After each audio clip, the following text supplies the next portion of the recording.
All right, what's going on, everybody in Sharks territory? It is time. It is almost time for opening face-off up in the rainy city. Shark City hockey fans are looking for the very first victory of the 2023-2024 season for Los Tiburones on the road. What is good, everybody? I am your host, Aaron James. Welcome to another Shark City hockey watch party.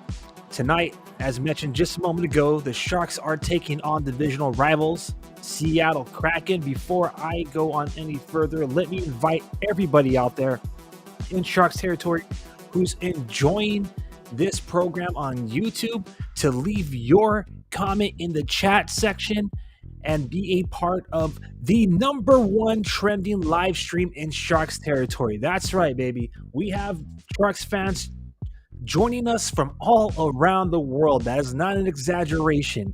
And tonight we could use all of the good vibes because these Sharks need a victory badly on the road. All right, let's get right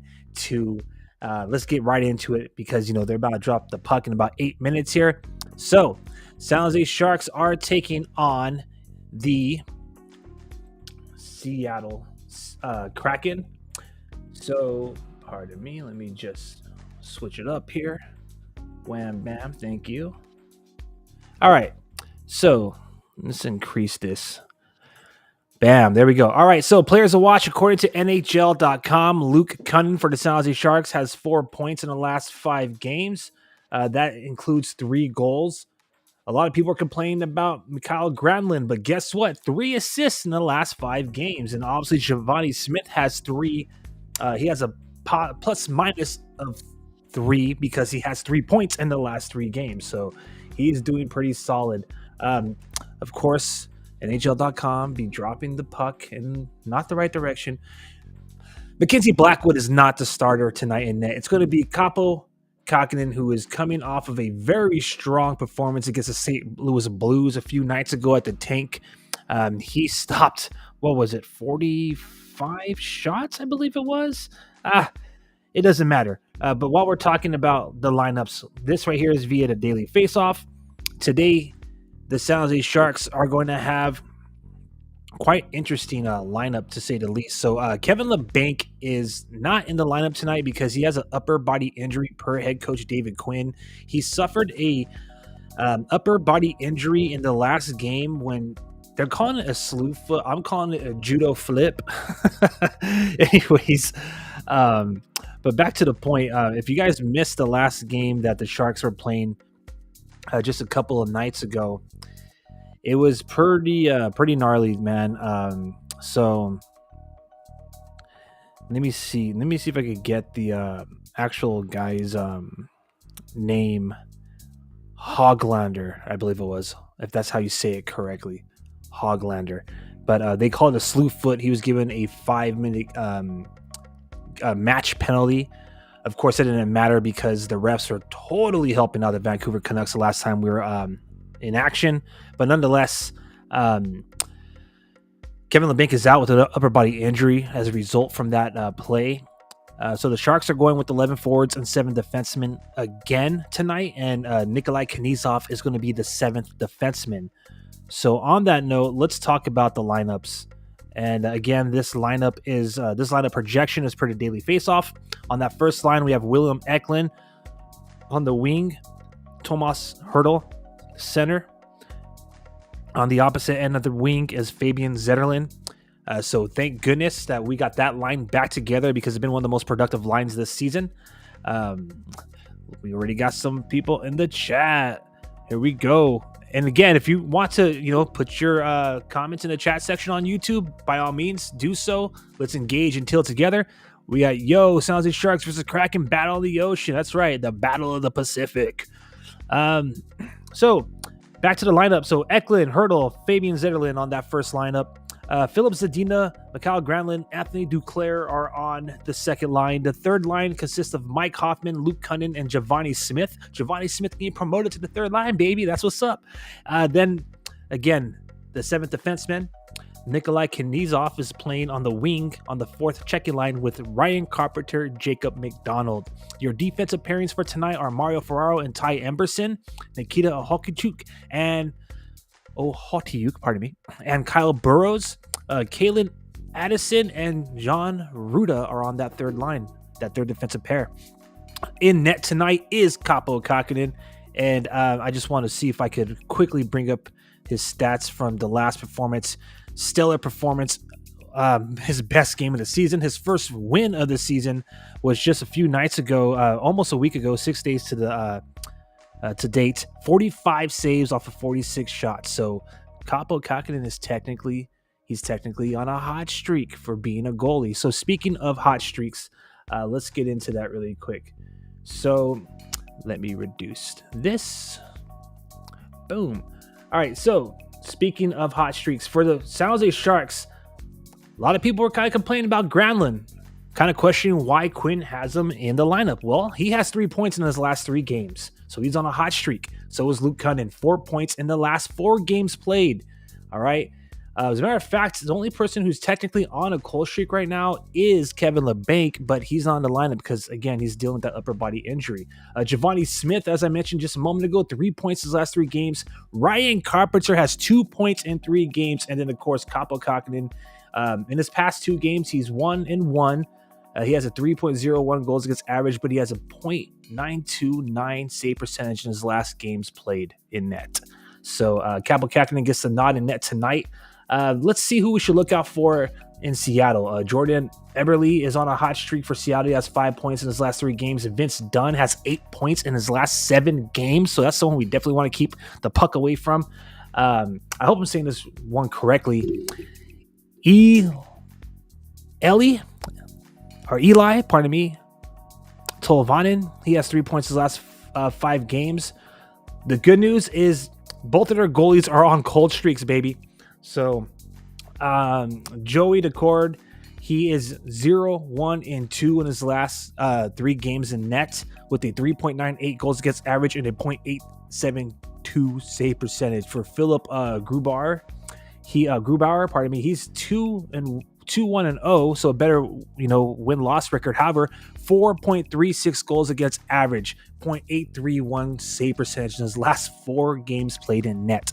So the San Jose Sharks have a solid opportunity to get their first victory on the road, and they have an opportunity to do it against a division rival who historically has had, just like Vegas, unfortunately, they've kind of bested the Sharks, even though they're the new kids on the block.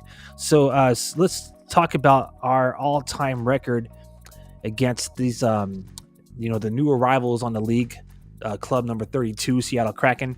The San Jose Sharks are going to play their 8th all-time franchise game against the Seattle Kraken tonight. The Sharks are 2-4-0-1 all-time.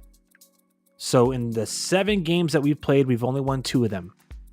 The Sharks' all-time record at Climate Pledge Arena in 3 games is 3 losses. So this would be a great opportunity to, change things around, to, rewrite history, if you will, or, start to, everything. It would be great to have that first win on the road on the season, the first win in Seattle. And, it'll be an opportunity to, try to get that all-time record against the Kraken to at least close to 500 as possible. So this is also going to be the first time the Seattle Kraken and the San Jose Sharks are going to play each other in this season. So let me see. I believe Joey Decord is getting the nod in net. So let's take a quick look at the goaltending matchup here. So again, Kaapo Kähkönen, he has that 1 victory, but it was a solid victory. This is their season records, right? So 1-5-0 for Kähkönen. Joey Decord's 2-2-5. Goals against average for Joey Decord is 2.98. Save percentage of 9.01. But again, just looking in the past, he's had below 900 in his last 2 games. So it's looking good. As a matter of fact, the San Jose Sharks and the Seattle Kraken are the bottom.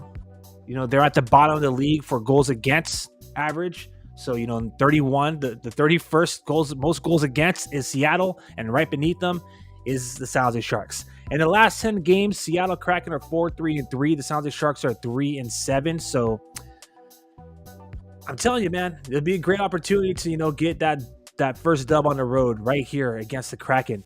One more time, in case you missed it, this is our first game of the season. Here's the season series, a preview. So the next time we're going to play the Kraken will be almost 2 months from now.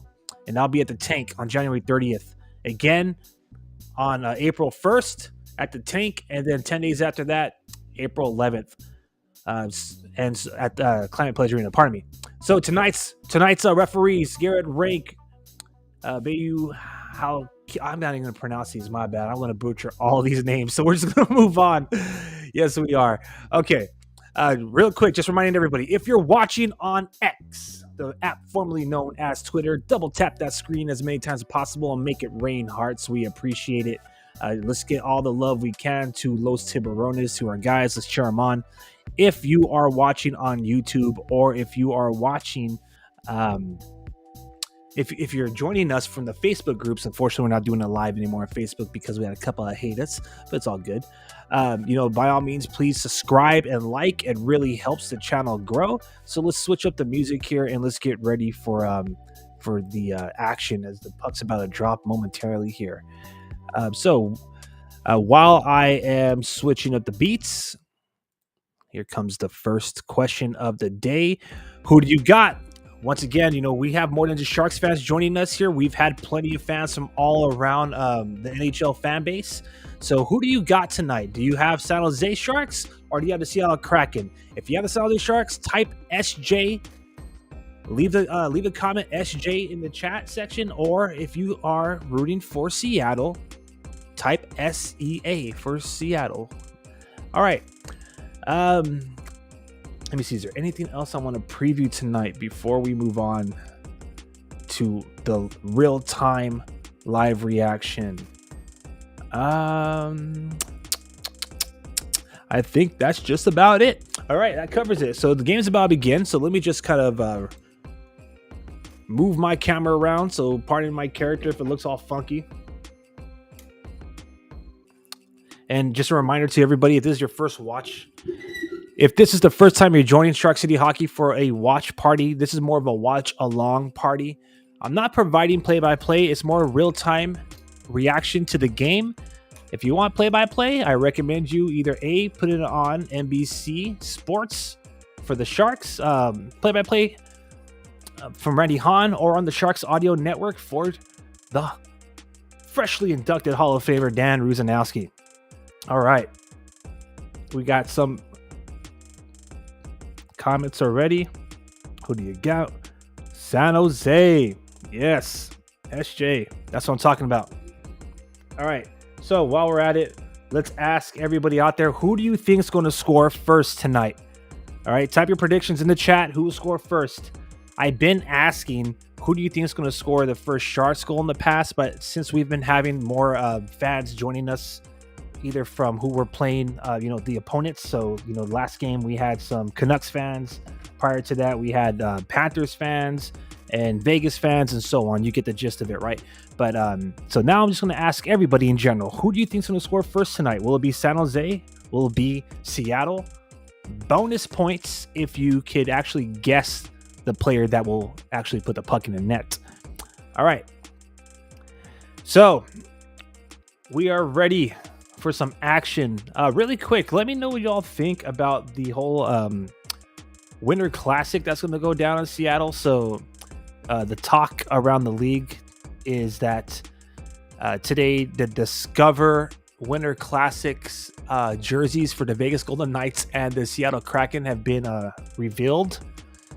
They were technically leaked not too long ago.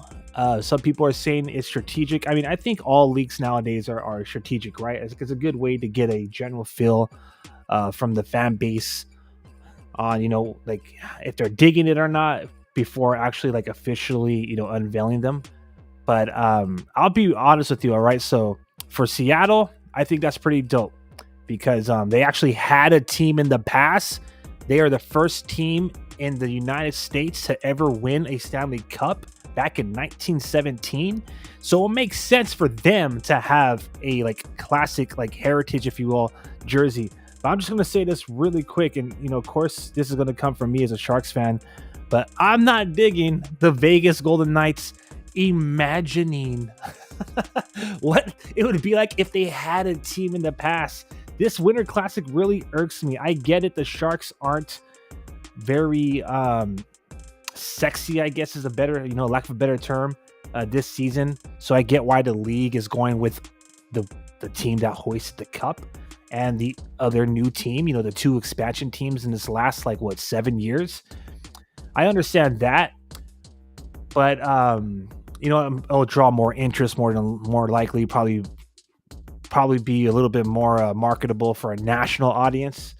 But back to the point, it really irks me because I have been waiting for the longest time for the San Jose Sharks to be invited to a Winter Classic, and this is the closest one I think that we had a legitimate shot to be a part of, or should have been given a legitimate shot to be a part of, because it's Seattle. So what better than the Kraken versus the Sharks in Winter Classic? And also, we actually have a freaking heritage jersey. We've been around for over 30 years, and it's been so dope to see that inaugural original Sharks logo be featured on the national stage once again. The closest we got to anything was a stadium series back in, 2015, I think it was, or 16, I think 15's right, when we played the LA Kings at Levi Stadium in Santa Clara. But it's just not the same. I hate to say it, but it's just not the same. The Winter Classic has an amazing vibe to it.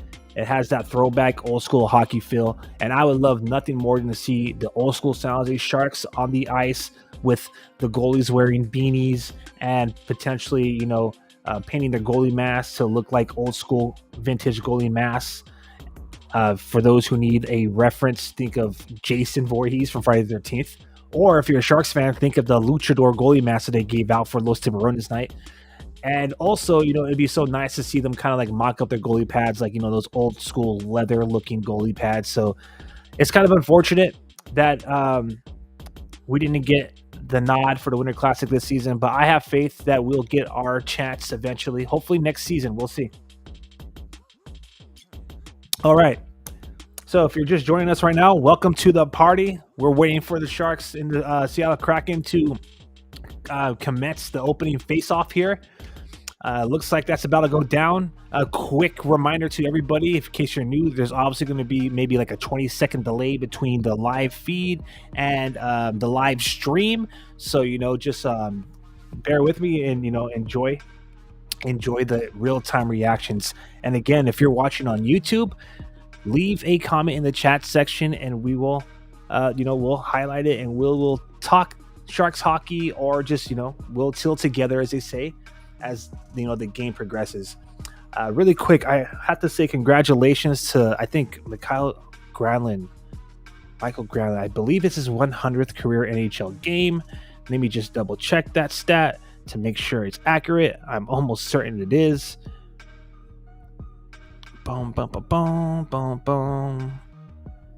I'll get back to you on that. But today's starting lineup, in case you missed it, the Sharks are going to roll with, for opening and face-off, Eklund, Hurdle, Zetterlund, Ohadiuk, Addison, and Kaapo Kähkönen. So here we go, baby. They're about to drop the puck right now in Seattle. Let's do this. Let's go, Sharks.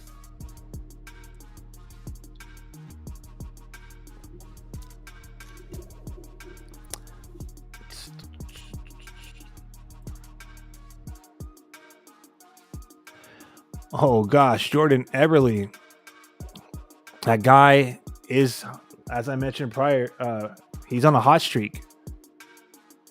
Let me just double check. I think, is he the one with 8 points in 7 games? Let me just double check.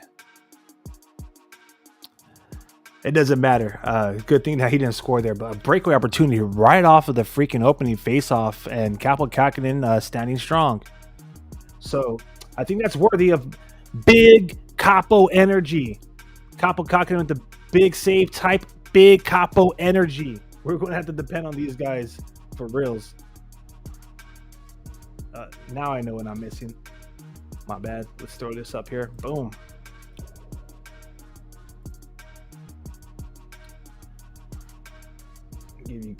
Get you all the scoreboard and the game clock here. Boom. All right, so one shot on goal and one big save from Capo Kakinen.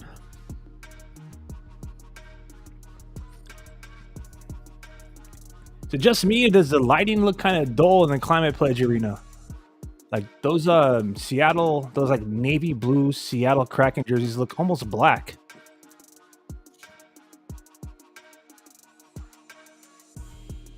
I guess it's unique to the arena. I'm not too sure. You kind of have like a similar effect when they play in Madison Square Garden for the New York Rangers. All right, let's go, baby. Cunning trying to continue that hot streak. My goodness, this is some back and forth hockey, and that was nasty. Oh my gosh, you gotta be kidding me. Come on, Capo. Gotta keep that 5-hole cover. That was too easy. My goodness. 2 shots is all it took to beat Capo Kakinen tonight.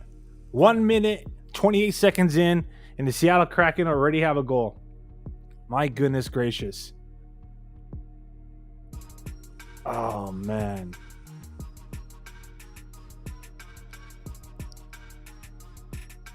Tanev, man. That was so soft. That was so soft. Again, that's fundamentals, man. You got to keep that 5-hole cover. Capo Kakinen. I played goalie, so I've been guilty of this before, but it's amazing what happens if you just press the freaking tape of that goalie stick onto the ice and keep it there. It saves so many freaking easy shots. But it is what it is. Let's hope that the San Jose Sharks can get right back into this game. Again, these two teams are at the bottom of goals against. So San Jose is 32, Seattle's 31. So don't be shocked if it's going to be a goal fest tonight, baby.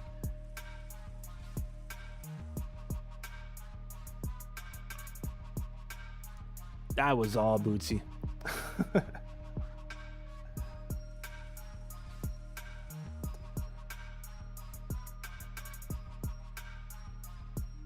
I'm just looking really quick. Yeah. He actually wasn't someone that was on the watch list tonight, so there we go. So Giovanni Smith is already getting chippy.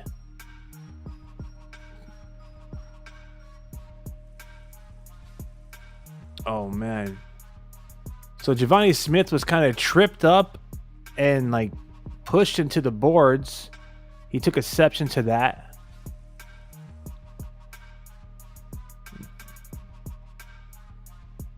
So Joey Decord, I know, you might be getting some praise from him, but he's on a cold streak. He's 0-1-2 in his last 3 games.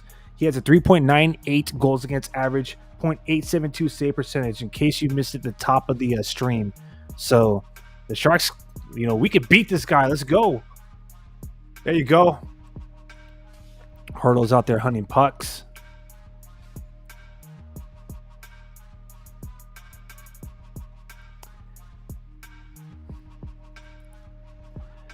Oh boy, oh boy. I'm a little worried. I am a little worried.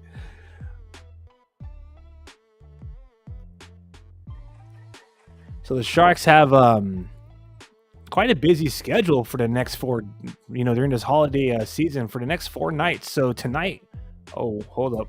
Oh no. Ooh-wee. I do not like how 3 Kraken players are like passing that puck down low, and 4 San Jose Sharks players are just kind of like huddling around the freaking net.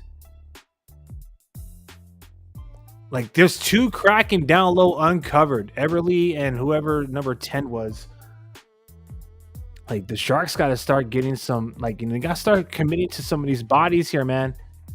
They need to start committing to players, because that's the one thing I've been noticing this whole freaking season is that their heads on a swivel, they're standing still, and they're just letting these players go deep into the zone unchallenged.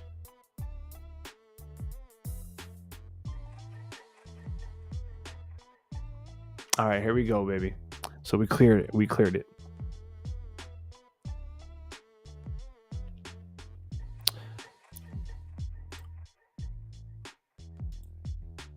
All right. Let me change up the music here because we need a mood change for sure.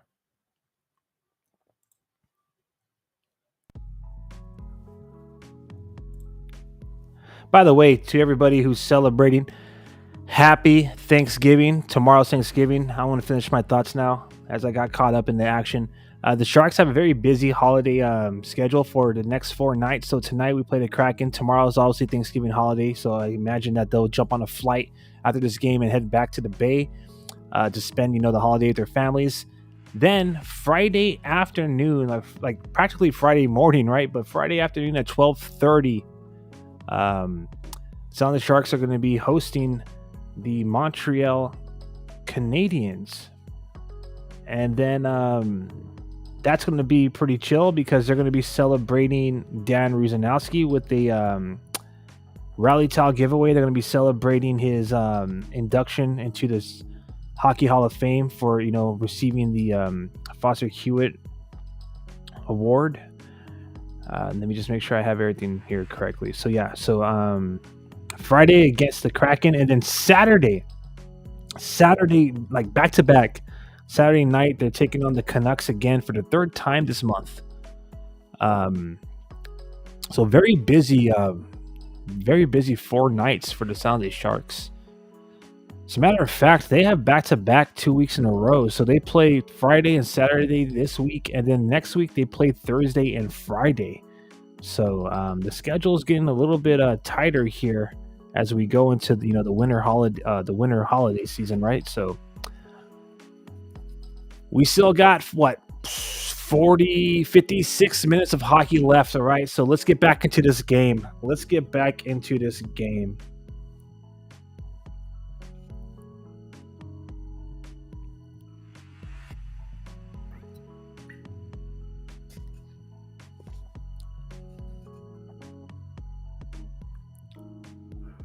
So if you haven't heard already, the Sharks, because they have not won a game on the road this season, that makes them 0-11 dating back to the previous season. And in those 11 road losses, they've only had 10 goals. So let's hope that we could change it all around right now, baby. Come on. Nothing will make Sharks fans more thankful than giving us a dub. So let's roll. Let's go. Seattle right now is just all over the place. I mean, they're fast. They are freaking fast. 6 shots on goal already to the Sharks, 2.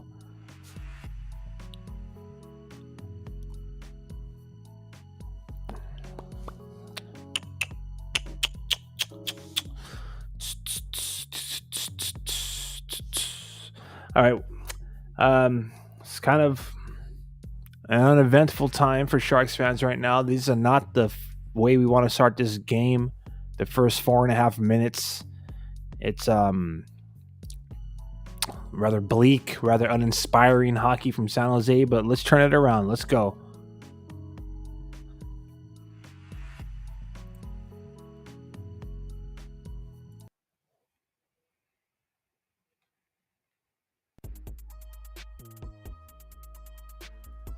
Oh my goodness gracious, dude. Oh my goodness. It's going to be one of those nights, Sharks fans. Oh my goodness. You've got to be effing kidding me. This is ridiculous.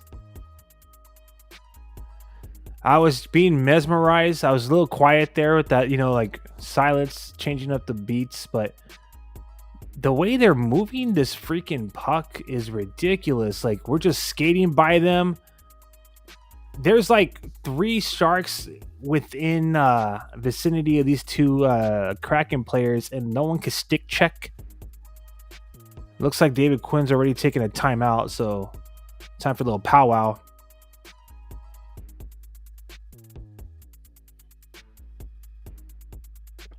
Man,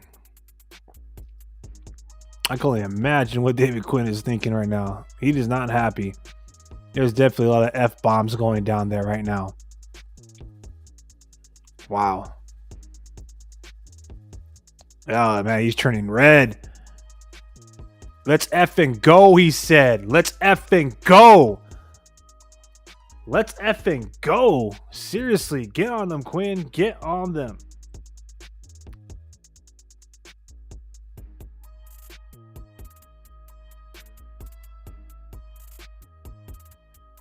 Damn. That's ridiculous. All right, so here's the thing, all right? I'm just going to say this right now. I mean, hopefully the fortunes change. Yeah! All right. All right, so David Quinn, while he was being animated, apparently he challenged the freaking goal. It was offsides, so we had one come our way, so it's 1-0. Thank goodness. Oh my gosh, thank goodness. Because it was getting crazy. It was getting out of hand there for a second. Thank goodness. All right, let's freaking answer back. Let's go, Sharks. We got some freaking we got a little bit what's the word I'm looking for? Oh my gosh, as I'm doing my thought process, there's just Seattle's flying down the freaking ice again. But back to what I was trying to say, last game, bogus bull shark call to take away Willem Eklund's goal. You know what? I realized after the live stream that apparently there was some royalty at the Rogers Arena the other night for Vancouver. So I'm just gonna say it real quick. I'll say it real quick. I'm gonna find last game super sus. They didn't want to, the royal family to see the Canucks lose. Anyways, so I think that's why they called back Eklund's goal. All right, taking off the tinfoil hat now and getting back to this game. So we finally get some sweet justice here in Sharks territory. We get a call for an offsides in favor of us, or in other words, a disallowed goal. Pardon me. It wasn't offsides the last time. It was quote unquote goaltender interference, but you get what I'm trying to say. Super freaking excited to see that we have a call go our way. It's 1-0. About 7 minutes have gone by. Seattle's still freaking fast, still controlling this puck, still tipping it in front of the net. Sharks still standing around watching, but thank goodness we intercepted it and advanced it out the zone, dumping it deep into Kraken's freaking behind Kraken's net. But damn, they are right at it, man. All right.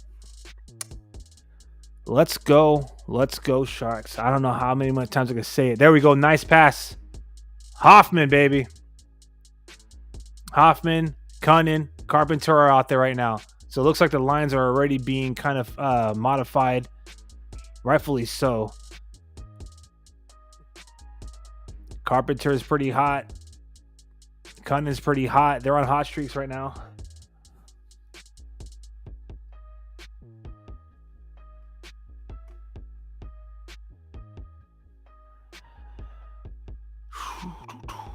This would be a good game to freaking just light up Joey Decord and not give him any confidence. As I mentioned earlier, he's been letting almost freaking 4 goals against, what is it, 3 point something, like 3.80 something, whatever I said earlier. But almost 4 goals average in the last 3 games. He hasn't won a game in his last 3 games. So there's a big opportunity for the Sharks, shake up a goaltender who might be a little slide into confidence. Beautiful. All right, Capo Kakinen does it again, baby. Big Capo energy. Everybody type big Capo energy in the comments, or comment in the chat section, pardon me.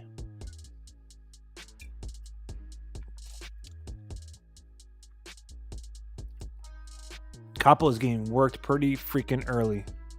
They're almost averaging 1 shot per minute here. So come on, baby. Let's get some more pucks on the net, Sharks. Let's go. There you go. There you go. Zadina controlling the puck from the... Ooh, nice shot. There you go. All right, the Sharks having some puck control now in the offensive zone. Loving it. Who's out there? McDonald's, Adina, and Granlund. Granlund with the shot in the front. Oh, man. Almost. All right, so we're showing signs of life. Granlund was looking for that first goal for the Sharks.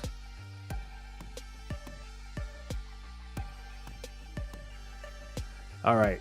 Welcome to the watch party, everybody. If you're joining late, thank you for, watching along. This is a live real-time reaction.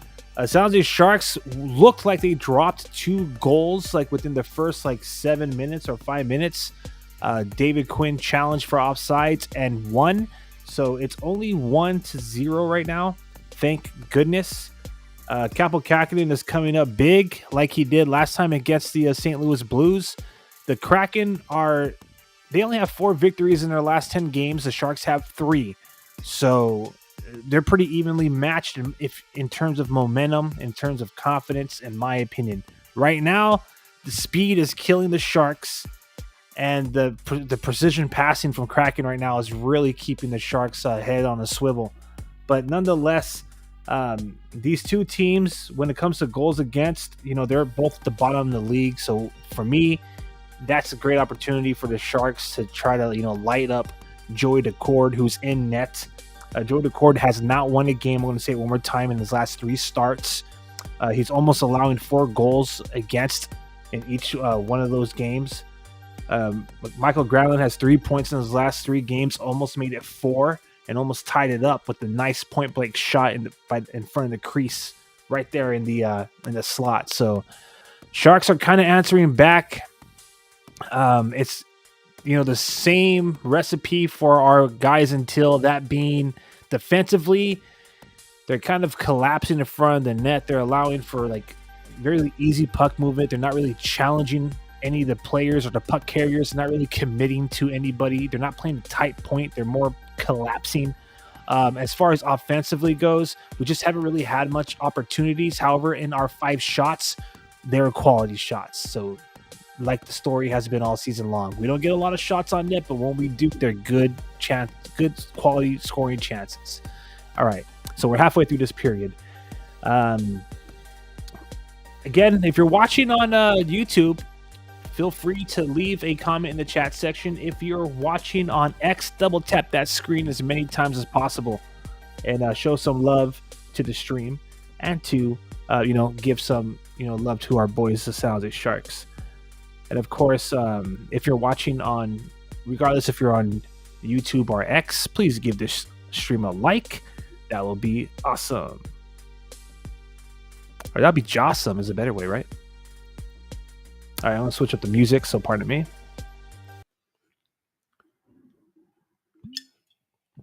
All right.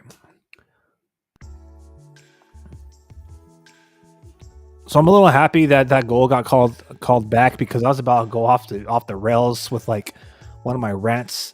I'm starting to really miss the likes of Thomas Bordeleau, who scored a goal in last night's win for the Barracuda. I believe he has 6 points in 6 games, if I'm not mistaken. So he was sent down to supposedly, develop his game and whatnot. Whatever him and Quinn talked about, but I think he's ready. I think he's NHL ready, and it was really amazing to see what Daniel Gushin was able to bring to the Sharks in those 2 games at the tank. And I'm a little shocked that he didn't get called up for the road trip, but it is what it is. But all I'm trying to say is, hopefully the Sharks will get their first win on the road tonight, and finally, put that 11-game road losing streak behind them. It's been that way since last season. But if for some reason they can't, and I don't even want to entertain that idea, but if for some reason they can't, how long before we just implement all of our young talent on the main roster? I mean, I think it's time, right? Maybe we have to slip a little bit more down the standings. I don't know, but these games are going to become tougher and tougher for Sharks fans, especially knowing that we have the answers right there in the farm, right? So, anyways, here we go. Back to the game. 2-on-1 for the Kraken. Nice miss. And what the heck is that? Capo Kraken, what is that? That is lazy. That's straight laziness. How do you leave the freaking net wide open like that, man? How? How do you leave the net wide open like that? I just don't understand it. It's like goaltending one-on-one, is it not? I've never seen a goalie, when they shoot the puck wide, leave the net completely wide open and just follow the puck, like watching it. Oh my gosh. You've got to be kidding me. Like, there's no freaking urgency. He throws up the blocker. And he literally spins around in place with the net completely open. He steps out of the freaking crease to the corner of the trapezoid practically and spins in a circle like he's freaking skating for an Olympic gold or something. I mean, I don't get it. I'm sorry. My bad. If I'm sounding a little like cray right now, but that is ridiculous. That is ridiculous. You practically don't even have a goalie in that situation. Like, you just had a wide open net. You might as well just pull the goalie, because we'd probably do a better job defending that net with the sixth man on the ice. My bad. Well, it's not my bad, it's their bad. But my goodness gracious, that is ridiculous, man. That is ridiculous. I was glad to see Capo Kraken get that victory against the Blues. But it's nights like this where I really question whether or not he wants to freaking play with this team, man. Because what is that? What is that? A peewee goaltender would know to make the save and stay in the crease. Make the save and recover. Not make the save, skate out to the net, out of the crease, leave it wide open, and then not even try to like slide. Not even push off of like one skate on his pad and get to the other side. Like, just literally does a circle in place. I'm shocked. I'm stunned. This is insane. Anyways, my bad, people. I cannot believe what I just witnessed right now. That was crazy. So it's 2-0 now. It's going to be a long night, Sharks fans. Let's hope that the forwards and the defenders could step it up a notch. But that is all Capo Kraken. That was all Capo Kraken. Like, what a great injustice to the head coach after winning that challenge, to the 18 skaters on the ice in front of you. Like, I don't get it. How do you do that? I don't want to use comparisons because obviously he's not Nabokov or Antti Niemi, but I think even freaking Martin Jones would have freaking stayed in position and returned to the crease, stayed in the net. That's just freaking ridiculous. So I'm kind of starting to feel a little bit for Coach Quinn, because that was just crazy. But right now, Ruda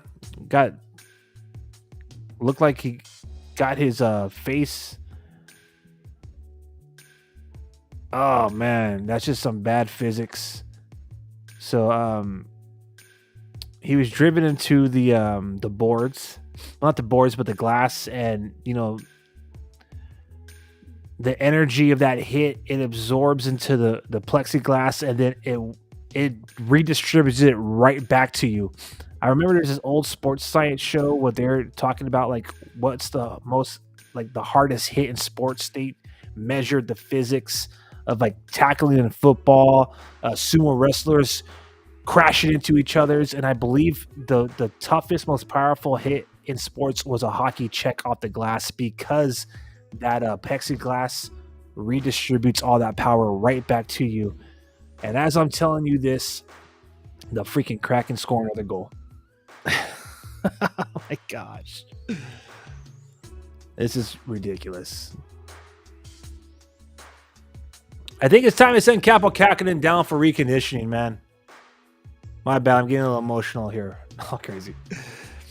This is crazy.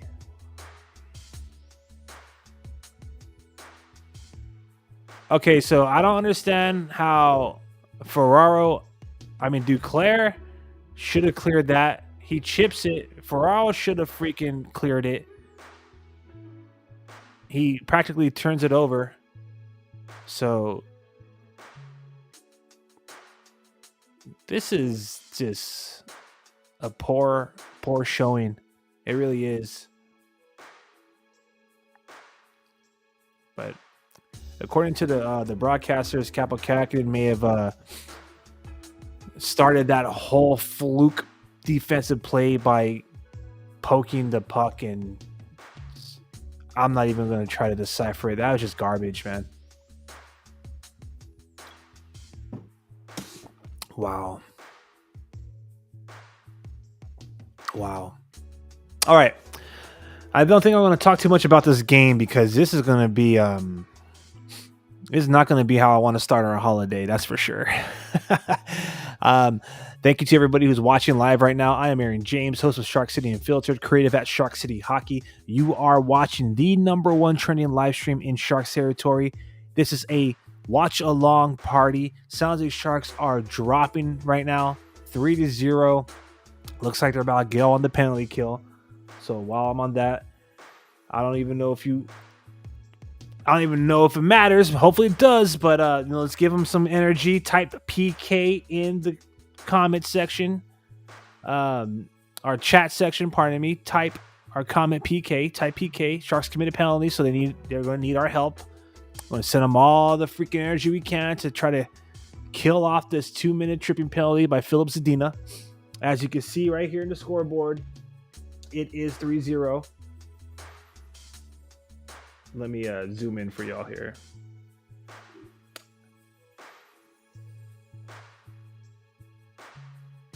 So it's 3-0, 5-4 penalty. Phil Zadina got called for tripping. The entire Sharks team is tripping. But back to what I was saying. If you want to, be a part of the show, leave a comment in the chat section. If you're watching on X, double tap that screen as many times as possible. Send all that energy to the Sharks. If you haven't subscribed already on our YouTube channel, please do so. It's awesome. We are slowly climbing toward 200 subscribers. Whoop-dee, right? Yay. If you want a more relatable Sharks fan experience with content made by the fans, for the fans, follow us on Instagram at Shark City Hockey. Check out our YouTube page. We have 1.4K following. That's at Shark City Hockey as well. We have a TikTok, Shark City Hockey. Everything's at Shark City Hockey. And of course, sharkcityhockey.com is where you can find all of our episodes of Unfiltered. Check it out. We got some cool recaps and reactions to some of the things that went on during the offseason, including the acquisition of Mackenzie Blackwood, trading away Erik Karlsson, and we even got a chance to talk to some Sharks players and prospects. So highly recommend if you want some more Sharks content during your holiday, check out the webpage, sharkcityhockey.com. All right, back to the action. Halfway through this penalty kill,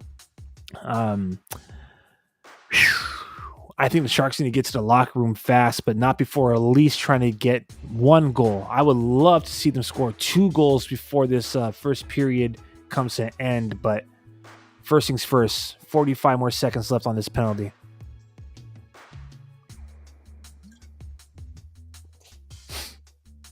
Come on, baby. So you won't find, just real quick, in case you're new to the watch party, you won't find play-by-play here. It's more real-time reaction. So it's a watch-along party. You want play-by-play? Sharks Audio Network, Dan Uzanowski, or NBC Sports, Randy Hahn. And as far as the watch parties go, we do this every away game.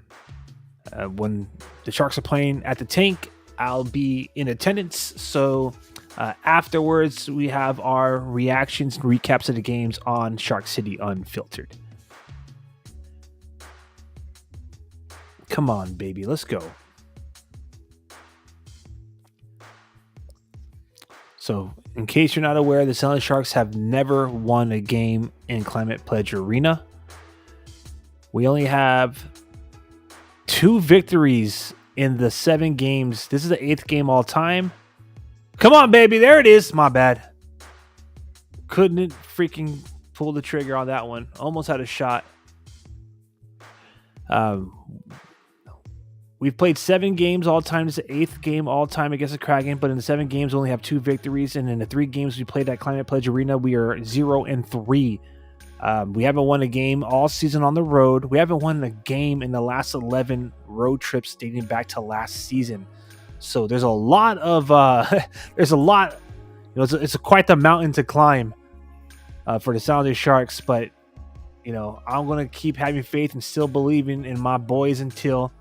And this game isn't over until that freaking final green lamp lights in the 3rd period, unless of course it's overtime or a shootout. But hey, this freaking Kraken team is precise, man. They're like surgeons out there at their passing. You gotta give them that. But we were able to freaking break down that last offensive rush less than 5 minutes ago in this period. My bad. Let's see. To the comment section. My apologies, guys. I got lost in the game there. So we got some comments. It's already 3-zip. Kraken have the best goal song. Yeah, it's already 3-zip, man. It's cray over here. Got someone saying hi on YouTube. Hey, what's up? Sharks are the worst team in the league. Yeah, I know. We trying to improve that, though.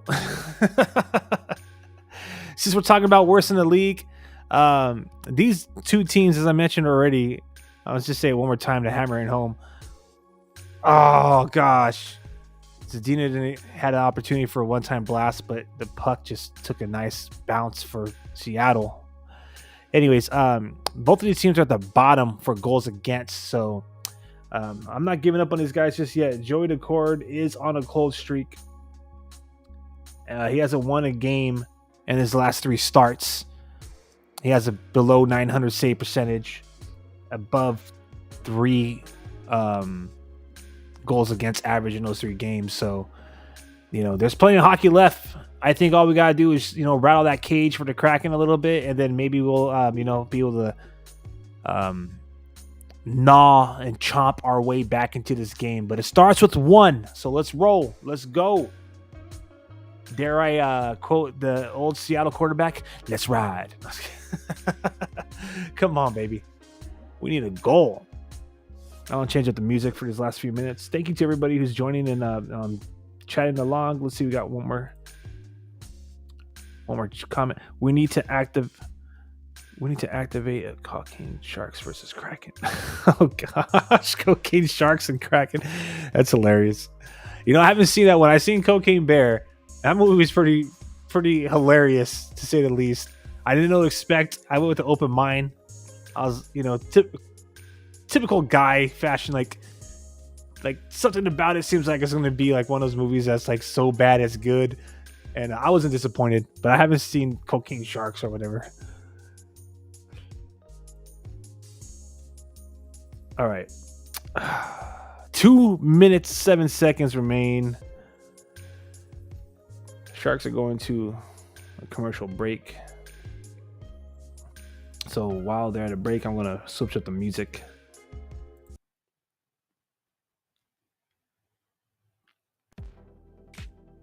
All right. So let's take a peek at some of the rumbling going on social media here. So yes, Fabian Zetterlund. Congratulations to Fabian Zetterlund. He is playing in his 100th career NHL game. I said Granlund, I believe, earlier. I misquoted that, so my apologies. Fabian Zetterlund is playing his 100th career NHL game. Congratulations to you. David Quinn, by the way, on that challenge for offsides that he won, now makes him 2 for 2 on Coach's Challenge on the season. David Quinn's record as a Shark isn't that great. However, when it comes to winning coaches challenges, he's the best. He's 8 for 9 as the head coach of the San Jose Sharks. So thank goodness, because this game could be 4-0 right now. It's a shame that they allowed that goal against following the challenge, because that was a great opportunity to really get back into this game, but it is what it is. Got some more chats. Hey, what's going on? Welcome. Let's go, SJ. Welcome to the party, man. Fashionably late, and I don't mean that in a bad way. I don't blame you. Look at the score. It's 3-0 right now. You haven't missed much. The Sharks allowed a goal 2 minutes into the or like less than 2 minutes, the second shot. So like a minute and like almost 90 seconds, I think. We'll go into all the stats in just a moment. But yeah, second shot of the game, Kraken allows a goal. That second goal against was ridiculous. Left a wide open net. Third goal against was just poor play defensively by the goalie, by our defense, and our forwards. That was my bad. Let me quiet it down for a minute there. Oh, the Duke made a good hockey move, and Zadina put it on the net, put a shot on the net, but it was more into the goalie than it was like on the actual net. But nonetheless, the Sharks are they're starting to wake up. We just need one goal going into this intermission, baby. That's all we need.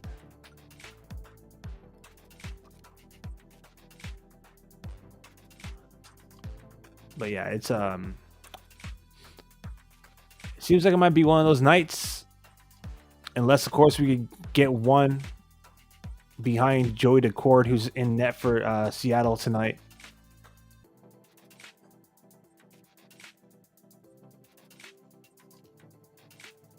Okay. Man. The Sharks need to take an energy drink or drink some more Gatorade. They need something, man, because they're being skated around. That is ridiculous. Oh my gosh. 4-0, people. 4-0.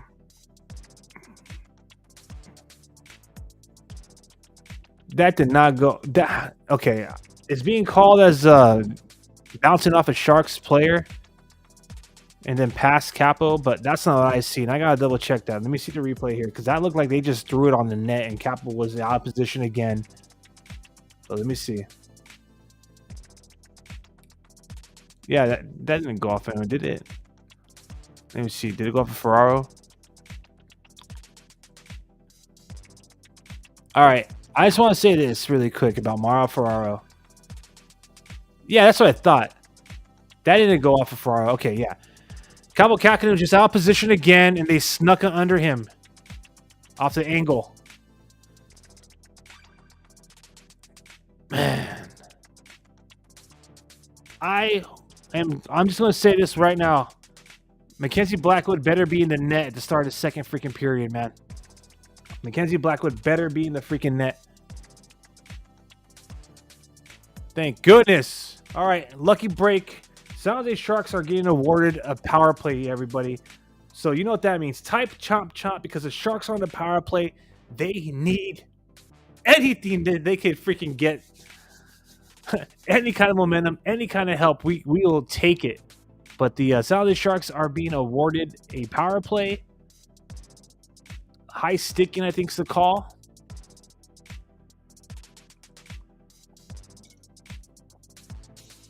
So let's see what we got.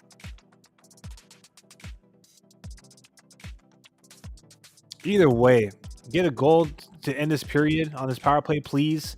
But either way, I think we need Blackwood in net to start the second period. Because Kaapo Kähkönen, at least two of these goals are pure position, failing to be in position. There's a pure positioning. So, oh right, we gotta see how Kraken, who dropped a stick. So this is technically a 5-on-3. Come on, baby. Come on, Sharks. 30 seconds left. Sharks put on a passing clinic on the power play again. Please shoot it. Please shoot it. Come on, 20 seconds. Please shoot it. Oh, that was it. Addison, you should have pulled the trigger there. Someone pull the freaking trigger! Oh my gosh! My bad, my bad. Shoot the puck, 8 seconds. Oh my gosh. That's it. That's it. Wow. Woo! All right, well, let me readjust the camera here. Pardon my character if he looks all cray-cray. All right. What's up, everybody? All right, what's up, Sharks fans? So let's talk about this first period here, man. So shots on goal are obviously in favor of Seattle Kraken. San Jose Sharks have 8 shots on goal, and San Jose Sharks, they have 8. I'm gonna change up the music one more time, so give me a quick moment.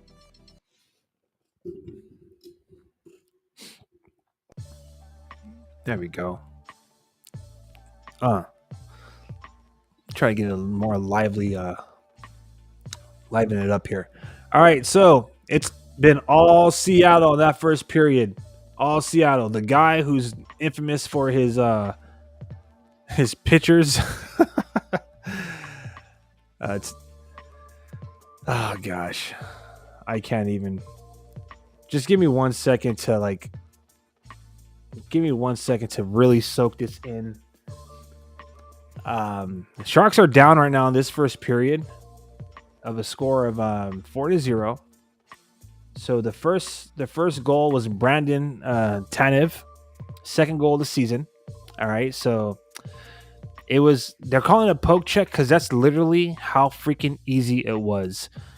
So I take that back. Not two goals, but 3 goals that Kaapo Kähkönen has allowed tonight in this first period has been just completely neglecting the fundamentals of goaltending. So that first goal was 5-hole because he did not have his stick on the ice. That was one of the things I remember that used to really grind my gears, and it still does to this day, is when I see goalies making butterfly saves or making any kind of saves and they have their stick lifted. You'll see it often on a butterfly save when they, depending solely on the pads.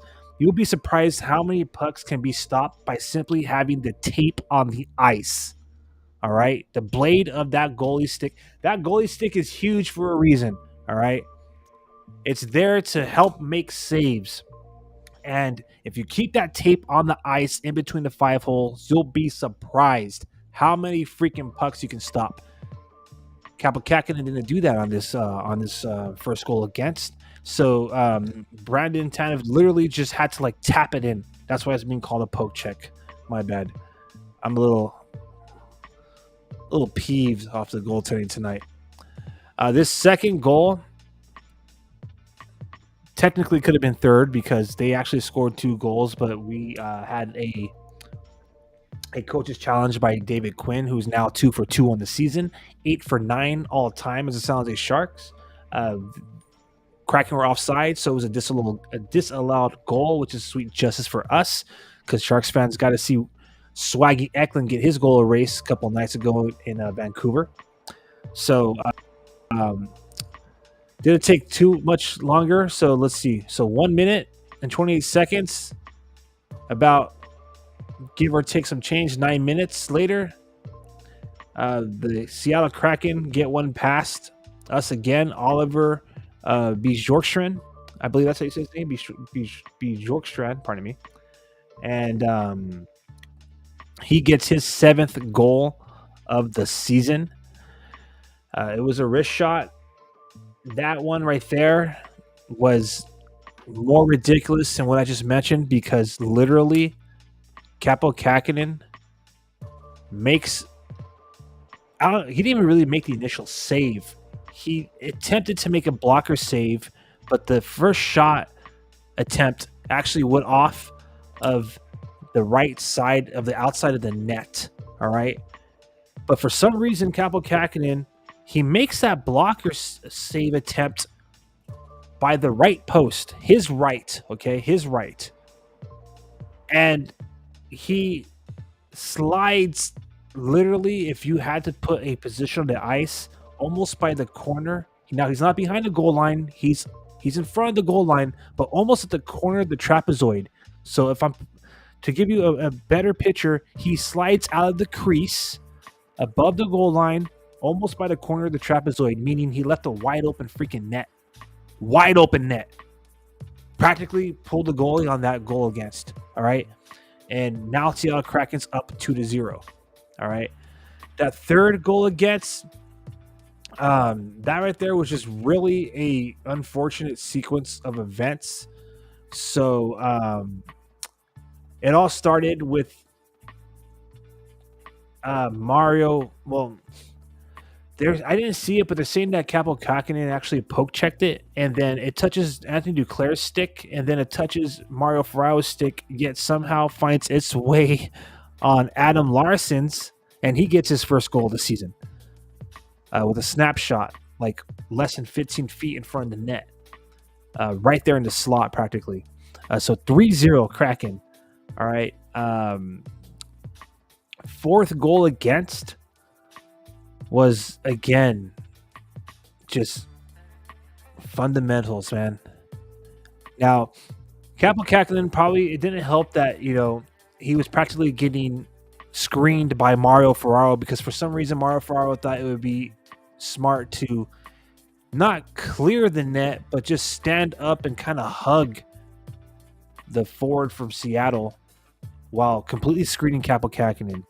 They worked the puck behind the net. It looked like he's seen it too late, but it was one of those where it looked like he was jumping toward the puck. So rather than sliding, keeping low, keeping his pads on the ice and sliding from post to post, it looked like he was jumping, kind of throwing his leg pad from right to left, his right to left, and he wasn't covering anything down low. So they literally, from an angle, and by they, my bad, I mean not they. What's this gentleman's name here? Yanni Gordy. He just throws it. He just literally throws it from an angle. Like he's literally almost lined up on the goal line, right above the face-off circle, and just throws it on net. And it looked like if Capo Kakinen had touched it, it would probably went straight across the crease to the other side of the boards. But he was jumping. It looked like his right leg pad was low, while his left leg pad was high. It sneaks under his left leg pad and bounces off his right leg and into the net. And that right there is how these 4 goals were scored in the first 20 minutes against the San Jose Sharks. 3 of these goals, in my opinion, are just poor positioning, or if you want to really call it what it is, it's just like really like you're failing to execute on the fundamentals of goaltending. Like this is literally goaltending 101. This is like pee-wee hockey, Bantam hockey, under 18 youth hockey fundamentals here. So I'm a little my bad. I'm a little exasperated with this whole showing in this first 20 minutes. I'm all for Capo Kakinen. He came into this game hot. He had 45 saves off of 46 shots the last showing against the St. Louis Blues to get his first victory of the season. I don't know what's going on now, but it's clear that he's not in the game. His head's not in the game. And I think it would be smart, maybe a little unfair, because without a doubt, Blackwood's going to get that early morning start on Friday against the Montreal Canadiens after Thanksgiving. But I think it would be fair for the 18 skaters on the ice, which, by the way, is 11 forwards and 7 defensemen today. So the 7th defenseman is Nikolai Knizov. If you didn't hear, Kevin LeBanc has an upper body injury from the slew foot incident that went down in Vancouver when he was practically judo flipped. Nico Sturm, he really quick, he's attending to a private matter, a family matter in Germany, but he's expected to be back in San Jose, hopefully to line up on Friday as well after Thanksgiving. But back to the point, David Quinn again is elected to go with 11 forwards and 7 defensemen. So, what am I trying to say with this? Those 18 skaters deserve to have a better performance in that net. And let's see if David Quinn elects to put in Mackenzie Blackwood. Again, I'm going for Capo Kakinen, but this is pretty ridiculous. All right, let's go to some of the stats here. So after the first period, so shots on goal, 7 shots on goal for San Jose, 17 shots on goal for the Seattle Kraken. San Jose is owning that face-off circle, which is nice for a change. They were kind of being defeated in that face-off dot against Vancouver, but here against the Kraken, 54.2% of the face-off wins are going, 54.2% of the face-offs are going their way. Both teams were awarded a penalty. Right now, the Sharks are still a minute left on that power play for high sticking. We'll go a little bit more in details in a second, but they're able to kill off a penalty as well. For hits, San Jose is playing a little bit more physical game, 11 hits with Seattle having 6. Blocked shots, San Jose has 8 blocked shots, Seattle has 6 blocked shots. Seattle has 1 giveaway, Sharks have 2 takeaways, while Seattle has 6 takeaways, and those takeaways are honestly another reason why the Sharks are finding themselves in this predicament. Now to the penalties. Only 2 penalties thus far. Philip Zadina was called for tripping against Brandon Tanev, and then Ty Carte was pardon me if I'm not saying that right. High stick against Mike Hoffman to end that period. So we have 1 minute of man advantage time remaining. Here are your refs. These are guys regulating the games. Garrett Rink, Bo Halkidis are your refs. Your alliance persons are Kyle Murchison and Jonathan Deschamps. So right now, 7 minutes are remaining. This first intermission. San Jose Sharks are in a hole, down 4-0. They have not won a game. This is their 4th game in franchise history in Seattle at the Climate Pledge Arena, and they have not won in Seattle at all. This is the 8th all-time game against Seattle in which San Jose has only 2 victories. So, and of course, in case you missed it, the San Jose Sharks have yet to win a road game this season, and their losing streak on the road dates back to last season, 11 in a row. If you're a betting person, which I don't gamble, if that's you, then that's your prerogative. But it'd be safe to say that the Sharks, the way it looks now, might be headed toward their 12th in a row. But being San Jose Sharks fans and diehard Sharks fans like we are here at Shark City Hockey, we don't ever give up on our guys. We are going to keep cheering them on because this game ain't over until it's actually over. So with that being said, I think it's a good time to take a quick break. We all could use one. Go get some refreshments. Go use the head, as they call it in the military. Go use the restroom if you have to.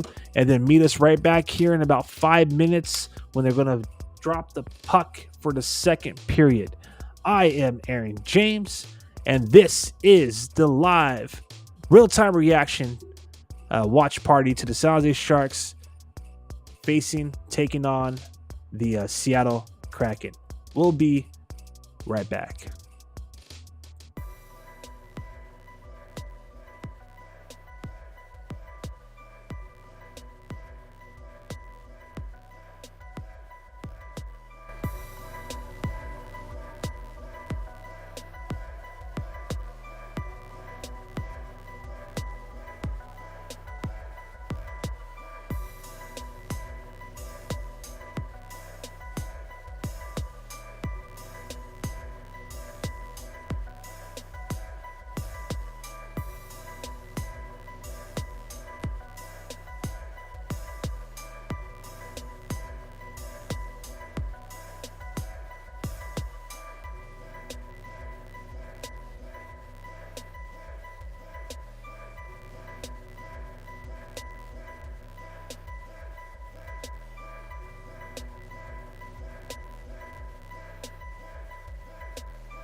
Oh man! All right, hey, what's going on, everybody?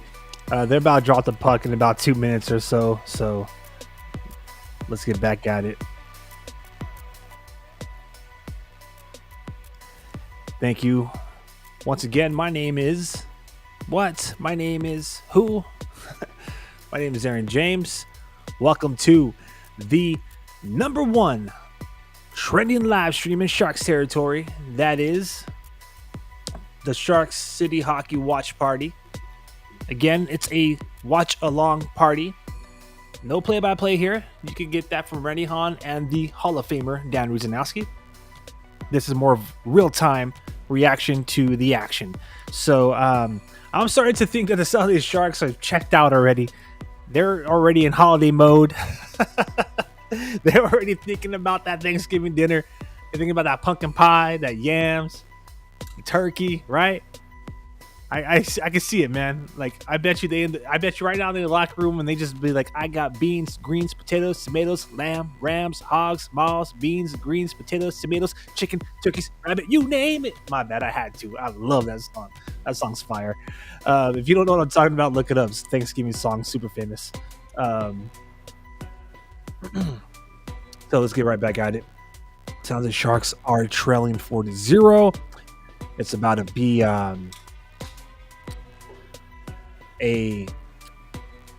pardon me, my bad. Let me adjust the camera here while we're at it.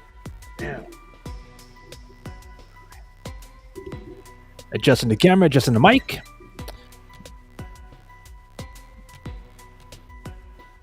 All right. Let me do this real quick. All right. So the San Jose Sharks do have 1 minute remaining on the power play. So while they're on the power play, let's cheer our guys on and let's, type chomp chomp in the chats. Comment chomp chomp. Type chomp chomp in the chat section. Let's cheer on our boys. It starts with 1, like Lincoln Park says. It starts with 1. So let's try to get it right here, right now, because we have 1 minute before Seattle is back to full strength. San Jose Sharks need an answer. I'm looking at the net. Who is in net right now? Yep, Blackwood. Good. All right. Looks like Blackwood is in net, as I thought, as I predicted, whatever you want to call it. I mean, it goes without saying. Boys do deserve some solid goaltending, but let's hope that this isn't. I don't even want to say it, but let's hope this doesn't end up being like one of those freaking nights that we had against Vancouver and Pittsburgh, man. But here we go.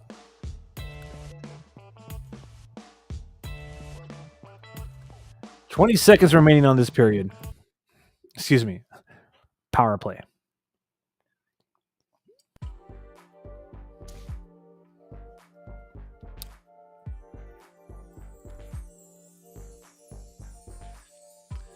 Sharks trying to generate some kind of offense as the power play is gone.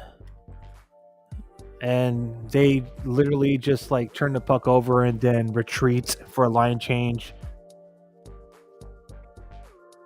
Like literally just power play unit. Like, all right, we didn't do it. Let's just go back to the line. Like, gosh, like where's the effort? Where's the tenacity? Come on. Oh well. Let's go, boys. Come on. All right. The Duke. And he loses it. Damn. Come on. Come on.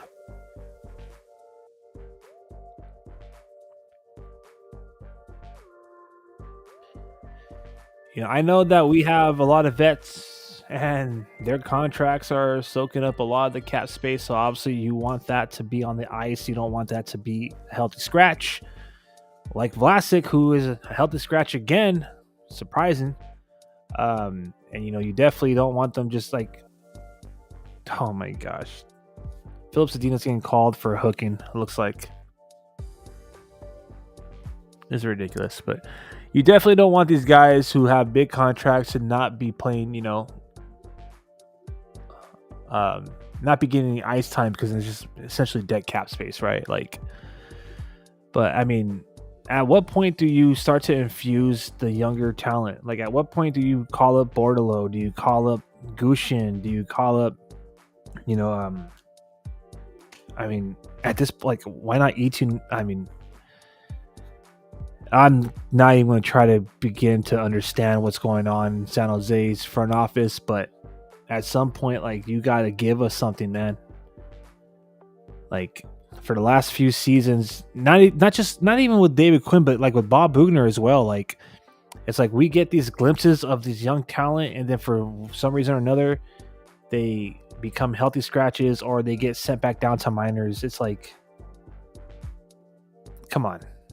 Like, I understand, like, people are gonna say, well, we're trying to rebuild and we don't want to do anything to, interfere with the rebuild. We don't want to win, but that's just not how I roll. I want to see some freaking wins. I want to see some victories, mainly because my biggest thing about being a San Jose Sharks fan is that it's like, it brings pride to the city. San Jose, California, in the grand scheme of things, I mean, I guess I could feel more for Oakland now, considering that the A's are going to Vegas, and the Raiders went to Vegas, and the Warriors went to Frisco. So I kind of feel for them now, but I'm just going to say this really quick.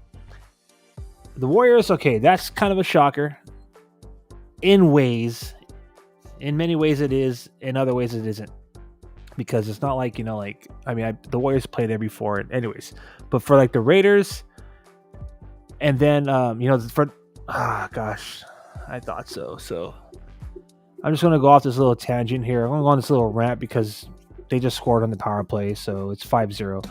But, for the Raiders, like, you can't say it's surprising because they went back and forth from LA to Oakland for so long before they finally decided to pack up things and go to Nevada, right? But for the A's, I know some fans are a little shocked about the Oakland A's moving, but the reality of the situation is that a few years ago, the MLB commissioner pretty much told the city of Oakland, like, get it together or we're moving them to Vegas. So to act shocked, surprised, or even sad that they're moving is obviously a sign that you weren't paying attention, because the MLB commissioner said they want to move them to Vegas. Like, I think everything, and that was like a few years ago, right? So I think everything that followed was just kind of like just getting the logistics all lined up of it, right? Now, they still have some time here in Oakland, so, if you're an A's athletics fan, I know some athletics fans out there, go to the games. I know a lot of fans are talking about moving them to San Jose. This obviously the Giants own this area, right? This market, but I also heard that the mayor of San Jose was entertaining maybe putting in a bid for an expansion team. I would prefer an expansion team, just personally, being a San Jose resident. I would prefer the expansion team than adopting the athletics. So we'll see. Time will only tell. But back to the point. Up until recently, the San Jose Sharks were the only true representation that the city of San Jose really had, because we're always kind of shadowed in the Bay Area by Oakland and San Francisco, with the NFL teams, with the NBA, and whatnot, right? So, the South Bay, as they call it, or Silicon Valley, never really got its respect. Now, the Niners play here in Santa Clara, of course. That's practically like the backyard of San Jose, like the airport. You could see it from the airport. But still, the San Jose Sharks, man, like, that was the only, like, to me, as a young fan, and then even now as an adult, like, that's the only pro team we have with our freaking city's name on it. You know what I'm saying? So I know a lot of you fans, especially those who are watching the games from afar or even from like somewhere else in Cali, might be like trying to say, no, we need a tank, blah, blah. But obviously, like, to me, that's a testament of not being like an actual like resident of San Jose, because like, there's pride that comes with that team carrying the city's name, and to watch them potentially quote unquote tank is not what we want to see here in San Jose. And that's all I'm going to say. I know a lot of you are going to say, oh, well, if you don't believe in a tank, then you're not a quote unquote real fan, because you don't know how that's going to bring success in the future, like temporary pain now for future success. My rebuttal is you have no idea if A will be awarded the draft lottery first round pick, or B, if any of these high draft picks will actually turn out to be, solid prospects for us. Case in point, Ryan Merkley, so on and so forth, right? So, yeah, I want to see my freaking team win now. And when I'm watching all these vets lose in these fashion, I want to know what's the holdup. Why isn't Gushin being called up? Why isn't Bordalo being called up? Where's Thrun? So on and so forth, right? So pardon me on my little rant, but it's 5-0. So what else are we going to talk about? If you want to join in the conversation and give me your opinion, if you're team Tank or team Till, leave it in the type it in the join the chat, do it in the comment section. Otherwise, if you're watching this on X, just double tap that screen if you agree or disagree, whichever. Feel free to leave a comment on X or Twitter as well. You could leave a comment in our original post, and I'll do my my best to reply after the live stream. So if you want to have your comments acknowledged and featured on the live stream immediately, do so by joining our YouTube channel right now. And if you are watching on YouTube and you haven't already, please give this video a like and subscribe, because I'll be awesome. I appreciate it.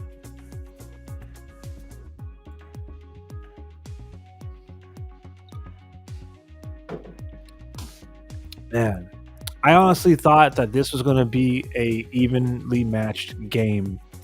We're almost halfway through this. 5-0 is just... it's not what's cracking. Just kidding. Damn it. All right, so we're getting a lot of bruised bodies in this game.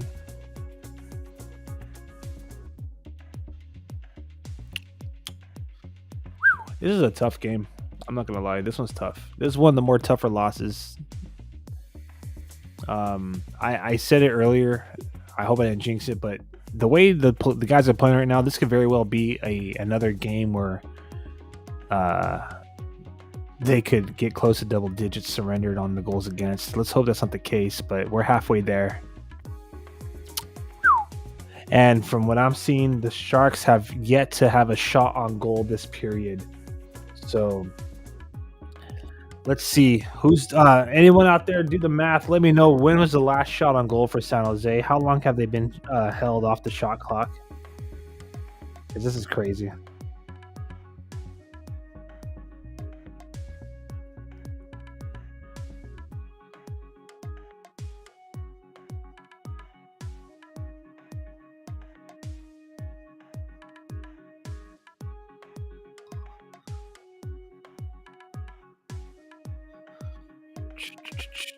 I'm trying to see if I could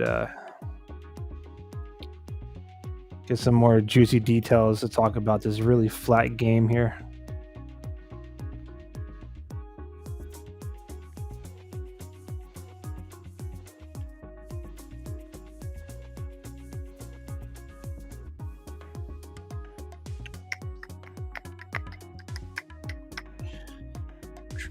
I want to change up this song because it's killing me.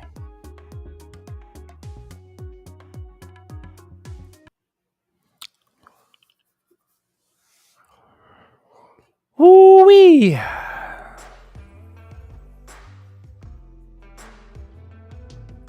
Telling you, man, the Sharks have checked out. They're thinking about pumpkin pie, apple pie. We might as well start talking about Thanksgiving ourselves. Are you a pumpkin pie or an apple pie person? It's just getting ridiculous. I cannot wait for some turkey tomorrow. I cannot wait for some turkey, some mashed potatoes, some gravy, some stuffing. I love stuffing. I really do. All types of salad, regular salad, potato salad, macaroni salad. Can't wait for it all.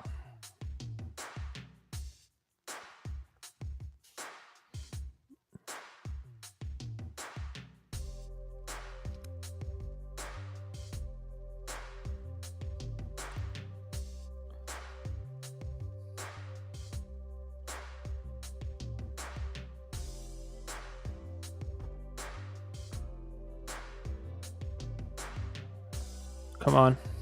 Come on. Just get one. Nobody's home.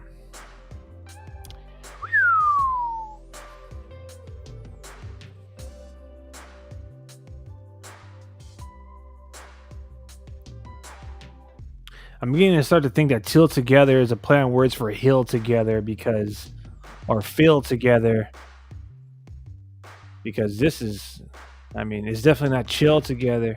I mean, that's what we're doing right now, but these guys are just not showing up. How about we get real together? Let's go. Come on, boys. Wake up. My goodness.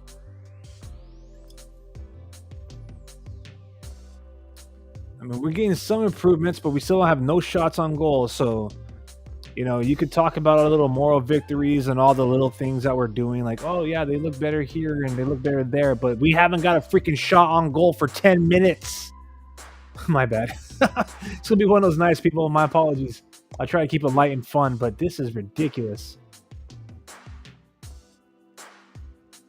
Happy Thanksgiving to everybody. Happy holidays to everyone that celebrates.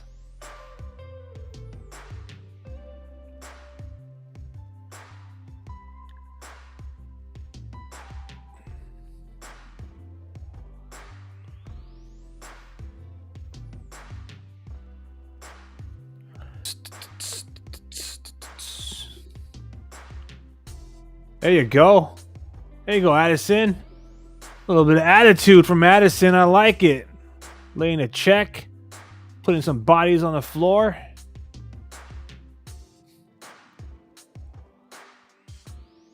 All right, well, we're midway through the second frame. Pardon me. We're midway through the second frame, folks. So let's hope that the whistles are kept in the pockets of the zebras and we get through these through this second period as fast as possible, because this game is well, it ain't over till it's over, but this game is definitely you know, the ice is tilted, as they say. Horribly tilted.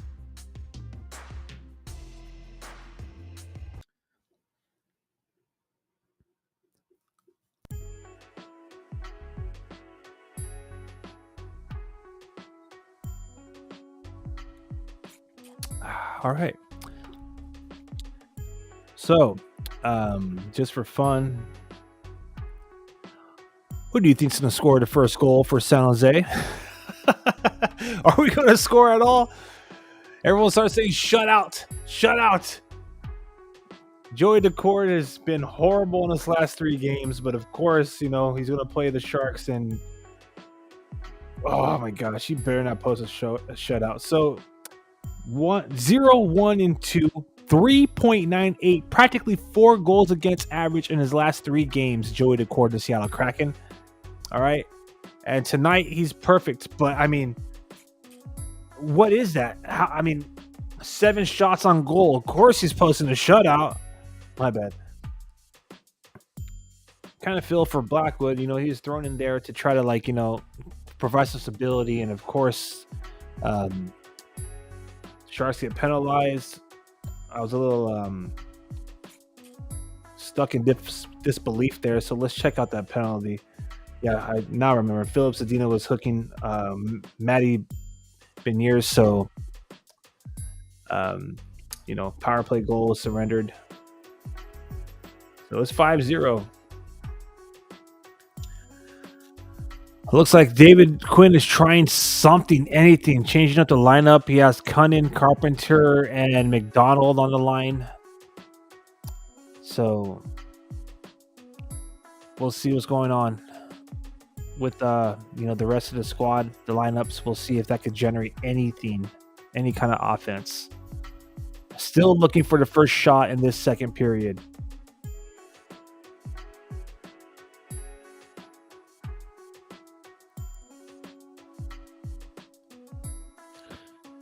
All I'm going to say is 7 defensemen really better than not having Thomas Bartolo in the lineup or Daniel Gushin.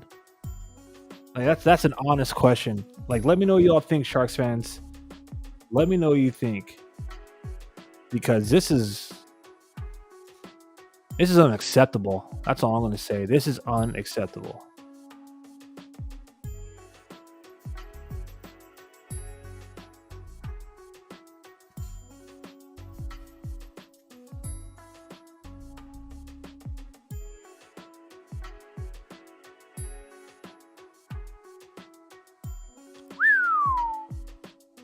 Bro, I don't understand how Hurdle. Okay, so Hurdle got the puck and somehow throws it back in the zone straight to Seattle.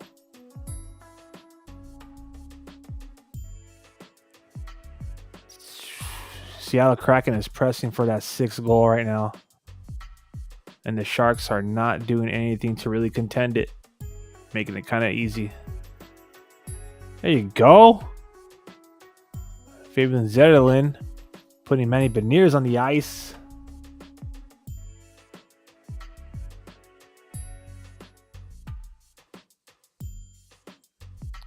Bro, how are they getting one? How is one guy getting the puck through 4 freaking Sharks players?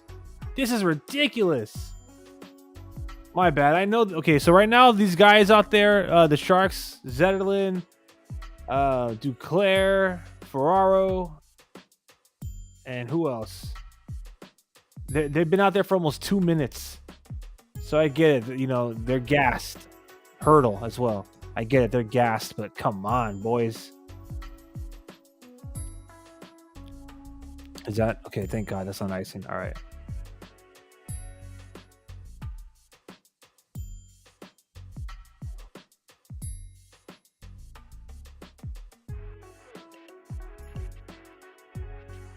Good job, Blackwood. Good save.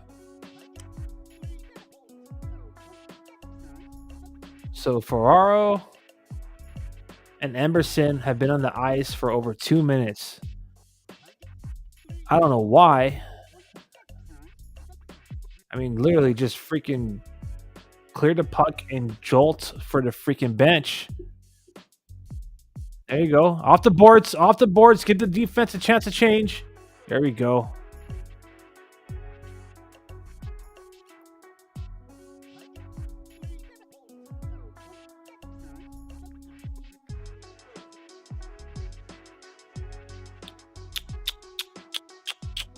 Well, Sharks fans, all I can say is if you're going to be in attendance this Friday afternoon after Thanksgiving, let's hope that the Sharks put on a better performance than they did tonight, because they are still looking for their first shot. But I'm telling you, the last 4 minutes, they just haven't been able to escape their own zone.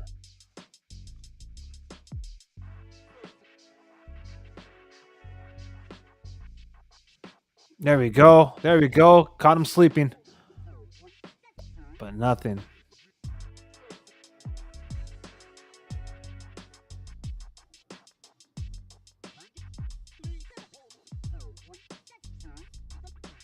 A lot of giveaways from the Sharks is going down in the neutral zone.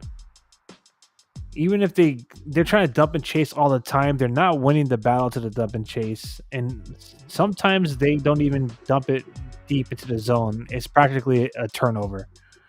And why am I even mentioning this? Because then what that results in is Seattle Kraken practically cherry picking, if you want to call it that. And you have all the Sharks in neutral zone. You got a bunch of Kraken behind them waiting at the blue line. And it's just back and forth skating. It's not even a 200-foot game for the Sharks right now. It's literally like a 50-foot game.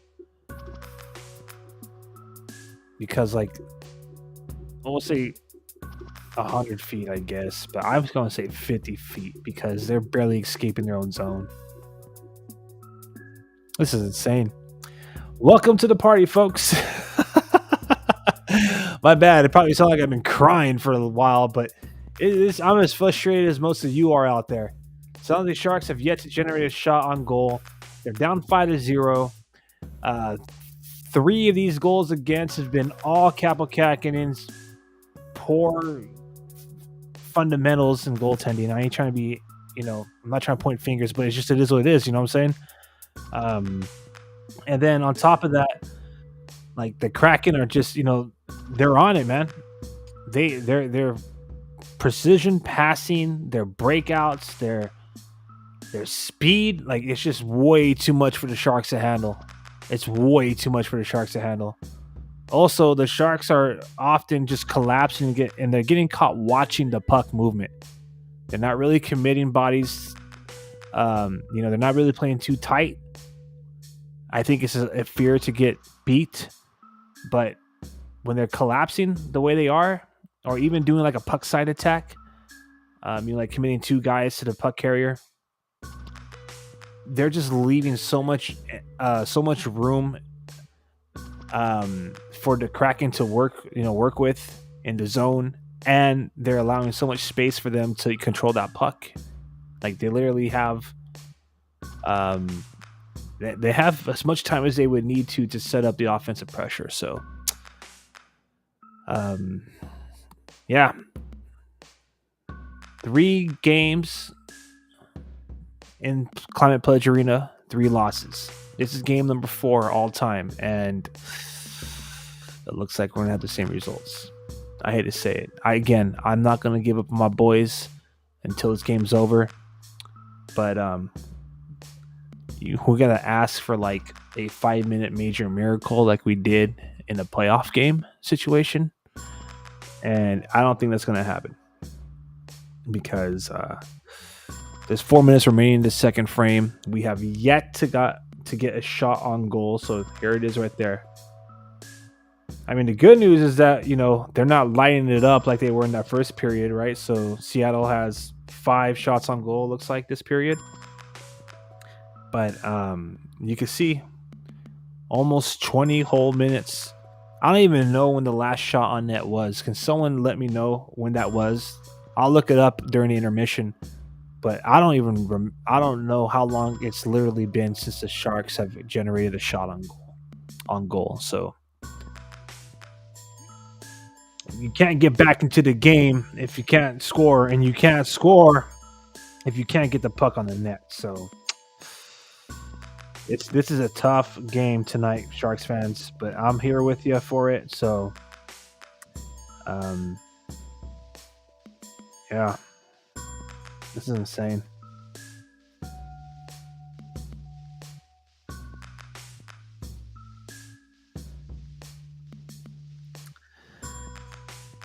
I mean, obviously, possession has been all Seattle, so there's no way you're gonna have shots on goal if you don't have the puck, right? So, I mean, that goes without saying.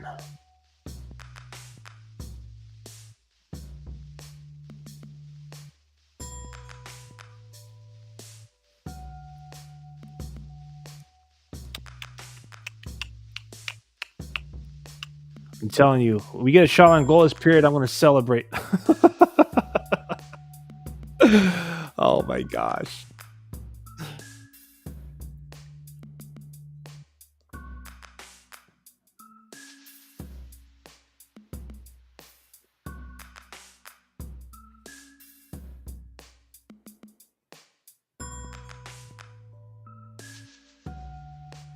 Man. You could probably say, considering that, the Sharks have held the Seattle Kraken to 5 shots on goal. You could probably say that we've tightened things up defensively, but I don't know. I think that's a stretch. Based off of what I see, I mean, we're just maybe getting in the shooting lane, but defensively, I don't even want to say it's good defense. I just think that, like I said, they're collapsing in that front of that net. Let's look at the block shots. That's worth. Let's take a look at that before we start saying that they're playing good defense. So look at there it is, 18 shots, block shots, right? So it was 11, I think, at the first period. So 7 block shots. So technically, yes, the Sharks have allowed about 13 shots this period, but they're getting in the way of it. So is it really defensive? Is the defense tightening up, or do we have like 6 goaltenders now? You know what I'm saying? Anyways.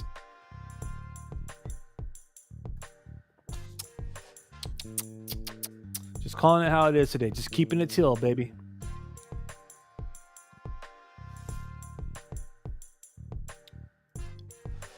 My bad, people. I try to lighten up the mood here, but wee. This one's all bootsy.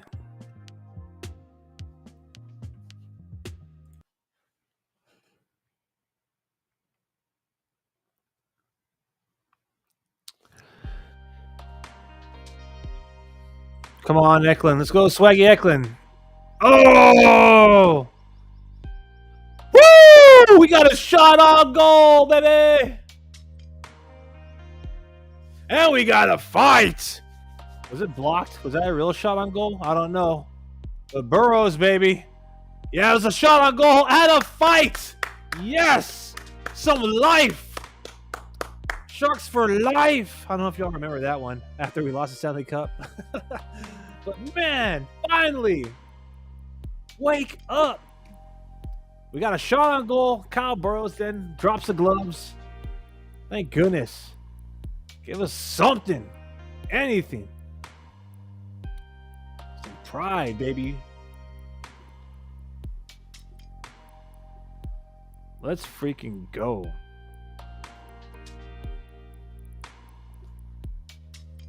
Burrows drops the glove with Tanev. They both went to the locker room. There's only like a minute 53 seconds left, so there's no need to go to the sin bin. Hopefully that could get the freaking Sharks, a little juice.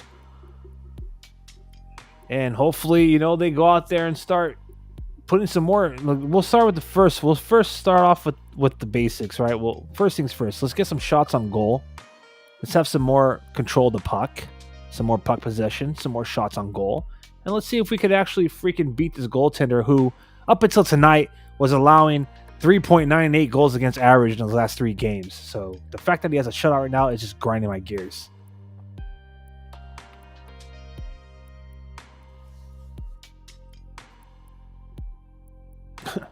Come on, baby.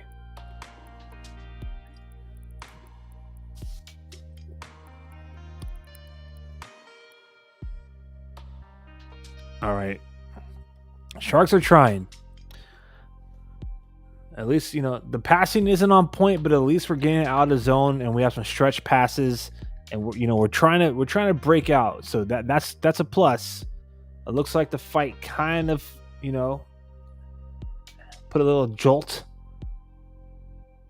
to the line. 70 seconds remaining in the second period.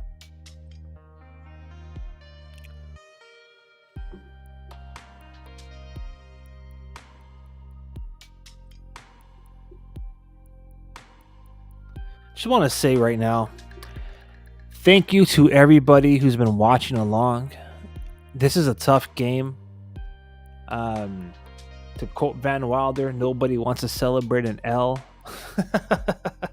Nobody wants to celebrate a loss. But I appreciate you coming around again for another watch party. This will be the last watch party until I think next week. So let's see. Yeah, till next Friday. So the Sharks return home. Or wait, let me make sure I got that accurate. Next Thursday. So the Sharks come home on Friday and Saturday night. They play Monday night, and then they're back on the road for a Thursday and Friday matchup. So they'll be ending the month of November and beginning the month of December on the road. So November 30th and December 1st will be the next time we get together for a watch party for the San Jose Sharks hockey. And let's hope that we could actually get a freaking win on the road. Doesn't look like it's going to happen tonight. Again, we got 20 more minutes. It isn't over yet, but we got a mountain to skate up, a mountain to climb, and I'm going to keep the faith. I'm going to try to keep it till. But on that note, I mean, you can see what's going on here, and if you don't, and you've been watching along, then you know what's going on. And you know the Sharks, they're only able to generate one shot on goal that period. The stats keep fluctuating here on NHL.com, so it looks like it's officially 4 shots on goal for Seattle in that second period. So you can say that, all right, the Sharks kind of tightened up defensively, but let's just be honest. One more time. Little sound effects. That's what Bob Ross says. You got to make the sound effects. This is what I'm looking at right here. Blocked shots, 19. So when we ended the first period, I believe it was 11. So that's an additional 8 more blocked shots. So San Jose had 1 shot on goal. And was it 8-4, 12 shots against? They blocked 8 of them. So this is the box score here, the game stats. After 2 periods, San Jose Sharks have 8 shots on goal. Let's maximize this right here. So they have 8 shots on goal. Seattle has 21. San Jose Sharks are winning the faceoffs, but that's not helping them generate anything in this game. 51.4% of the faceoffs are going San Jose's way. We had 1 opportunity on the power play, and we were unable to score. We killed off half of the penalties that were given to our half of the penalties that we committed. We killed them. So I wish I had a different name for PK. I really did. I really do. My bad. So 50% of the power play. So 1 power play goal for Seattle. My bad. Boy, oh boy. 26 hits. So the Sharks are playing physical. They are trying their best to shut down Seattle, but I'm telling you, man, they're like surgeons out there at that puck. They're fast, they're precise, and their speed is really killing us right now. Giveaways, you can see just 1 for Seattle, 0 for the Sharks, but the takeaways, my gosh, the takeaways really freaking hurt us in that second period. 13 takeaways for Seattle, 5 for San Jose. The Sharks, they got penalized Philip Zadina against Matty Bernier for hooking. That's when they surrendered that power play goal. Unfortunate for Mackenzie Blackwood to get back to get on the ice. He got the call for that second period, and then 2 minutes in, power play goal. And just right now with less than 2 minutes remaining, you had Kyle Burrows and Brandon Tanev drop the gloves, try to give some life. Burrows is trying to give some life, some energy. In that second period, that power play goal was scored by Seattle's Jared McCain. It's his 9th goal of the season. And, that was, that was pretty much that was really it, with the exception of that fight. It was just pretty much a clinic in that second period put on by Seattle in terms of puck possession, passing, offensive zone pressure. But yeah, this is Seattle's games to lose. I don't know if the fortunes are going to turn in favor for the Sharks. We'll have to wait and see. There's still 20 minutes to go. But in the event that you've already decided, hey, I'm done, I'm starting my holiday now, like the Sharks did before this game began, we'll have an opportunity to try to redeem ourselves here Seattle Kraken will be at the Shark Tank January 30th, so we'll be facing them next year, the new year, 2024. And then we won't see them again until April. So come springtime, Seattle will be back in the tank April 1st, and then the Sharks will be in Seattle on April 11th, just 10 days later. All right, so that's your score right now, 0-5. If you are joining us right now, I just want to say thank you. Welcome to the #1 trending live stream in Sharks territory. I am Aaron James, host of Shark City Unfiltered and a creative at Shark City Hockey. I would like to invite you to celebrate Shark City Hockey's 5th anniversary with us. We've been doing this for 5 years now, and the Sharks have been looking like this for 5 years now. That's how you know we really bleed till, baby. Anyways, so I would like to invite you to celebrate with us. You could do so in 3 ways, and you can support Shark City Hockey in a few ways. So one, you could do the quick jawsome thing, which is if you're watching on YouTube or if you're on X, like this stream. You can do so on X by hitting the heart button, or you could double tap your screen right now a bunch of times and make it rain hearts. We deeply appreciate it. If you're on our YouTube channel, subscribe. That's another great free way to support Shark City Hockey as we try to grow our YouTube channel. You can also follow us on social media across the board at Shark City Hockey. So we're on TikTok, we're on Instagram. You don't want to miss us on Instagram. Right now, we're actually pretty hot on Instagram. I want to say thank you to all of the new followers on Instagram. Literally growing the account. We're almost at 1,000, and most of those came within the last couple of weeks. So I just want to say thank you to everybody who's been supporting, and everyone that's just joining, getting on the scene here at Shark City. I really appreciate all the love and support. And of course, you can find us on TikTok, on the app formerly known as Twitter, on X. And you could also find us on Facebook. So we had a strong Facebook following almost from the beginning. So I just want to say thank you. It's really important to us that you follow us on Facebook because not too long ago, about a week ago, this happened every 5 years of our existence as well. It's one of those weird anomalies, I guess. But some people decide to report this awesome watch party stream and try to get us canceled, try to get us banned from Facebook. It is what it is. They've been trying for 5 years now. So be one of the 1.4K that like and follow Shark City Hockey on Facebook. And let me see. Am I missing anything else?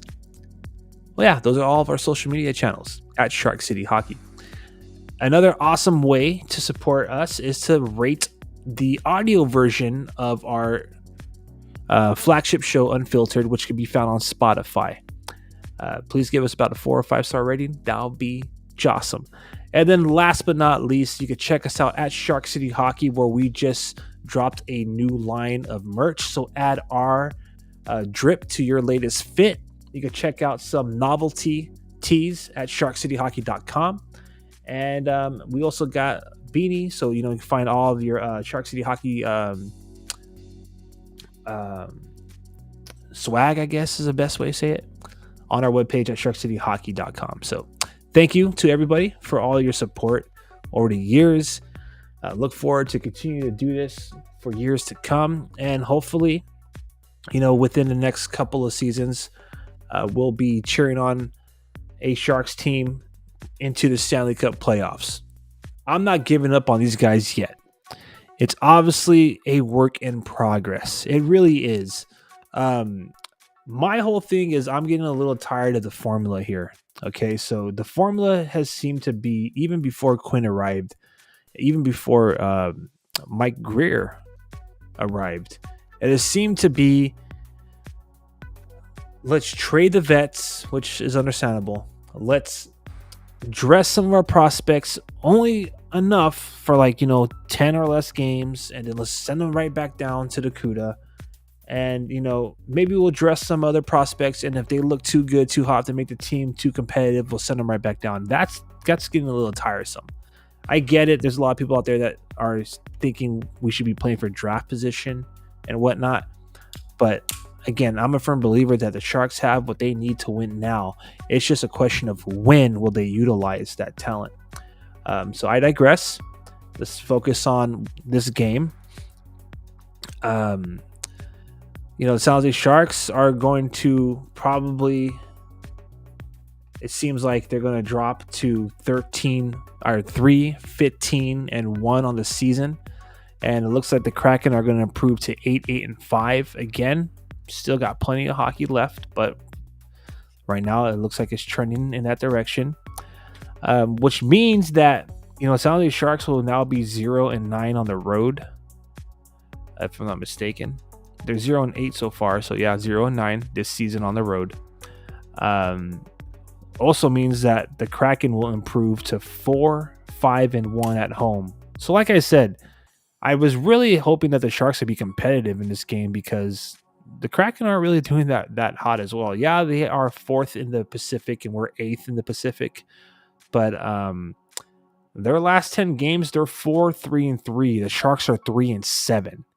All right, so they have one more victory than we have in the last 10 games, and I was really hoping that this game would be a lot closer than it is now. Perhaps if we had Blackwood in net, it would have been. I'm not trying to hate on Kaapo Kähkönen, but 3 of those 4 goals he surrendered was just purely a neglect of fundamentals and neglect of basics. So, yeah, it looks like that's how it's going to be. The Sharks are going to, the Sharks, Seattle Kraken, they are on a 1-game losing streak. Technically, they lost in overtime against, I think, the Flames the other night. And the Sharks are on a 1-game losing streak because they lost against the Canucks the other night. So it looks like we're going to go back home, dropping 2 games in a row. And it looks like the Kraken will, continue to, gain some ground on Anaheim and Calgary, who are just right behind them for number 4 spot in the Pacific. So yeah, that right there is where we're at in this game. I really hope that San Jose could find a way to not get shut out tonight. Even more amazingly would be if they could find a way to actually come back into this game, but that's a tall ask. Seattle has just been all over the place tonight, and the Sharks don't seem to be able to have the speed to keep up with them. As a matter of fact, that might be a good opportunity to check out the some more advanced stats via NHL Edge. So just give me a brief moment as I do this on the fly. Let's do a little team comparison here.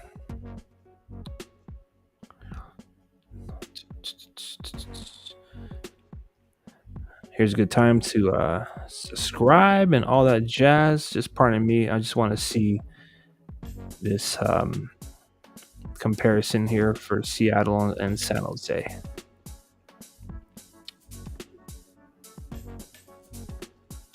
So yeah, when it comes to almost everything, skating distance, I mean, the only thing that San Jose Sharks have on Seattle is shot speed. But when it comes to shots on goal, shooting percentage, goals, offensive zone time, top skating speed is actually practically even.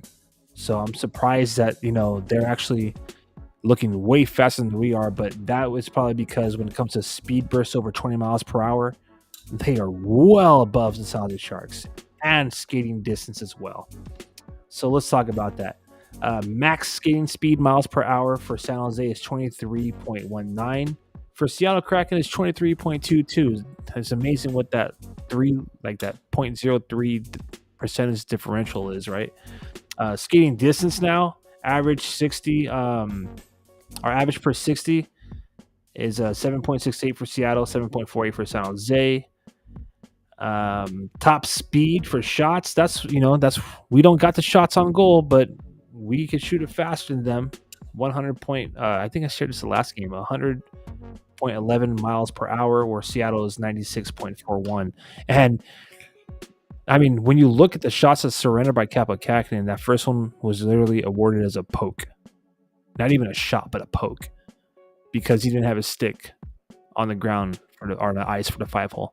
And then you had that other one where he wasn't even in the net, the second goal. And then the fourth goal, they just threw it on the net, right? Like they just literally just threw it in the crease and it went off his leg. So it doesn't really take speed. You don't need speed to beat the goalie when you're not playing, when you're not executing the fundamentals.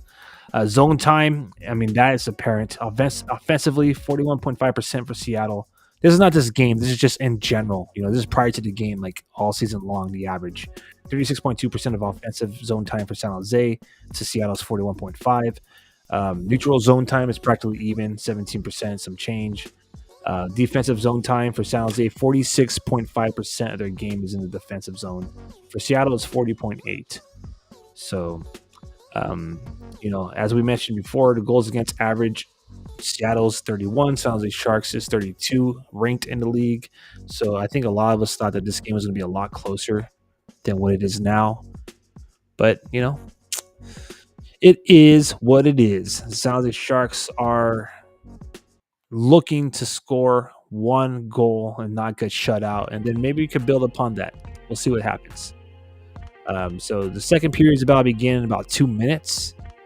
So what I want to know from all you out there in Sharks territory is, who do you think is going to score first for the San Jose? Do you think that they'll score at all? Let me know what your predictions are in the chat. If you're on YouTube, you could, let me know by leaving a comment in the chat section. If you're on X, just kick back and enjoy the stream per usual. And I just want to say thank you. I know we don't really get to interact too much on X, and I know a significant portion of the audience is watching on X. So thank you for joining Shark City Hockey for these watch parties, and for cheering on the San Jose Sharks alongside me, Aaron James. And don't forget to like and share, repost, whatever they call it these days, retweet. And let me know who you think is going to be the one to score first. Let me know if you think they'll score at all. And let's get rolling here. So the boys are back on the ice, which means it's time to change the camera angle. So my character is going to look all funky for a second, so forgive me as I do that.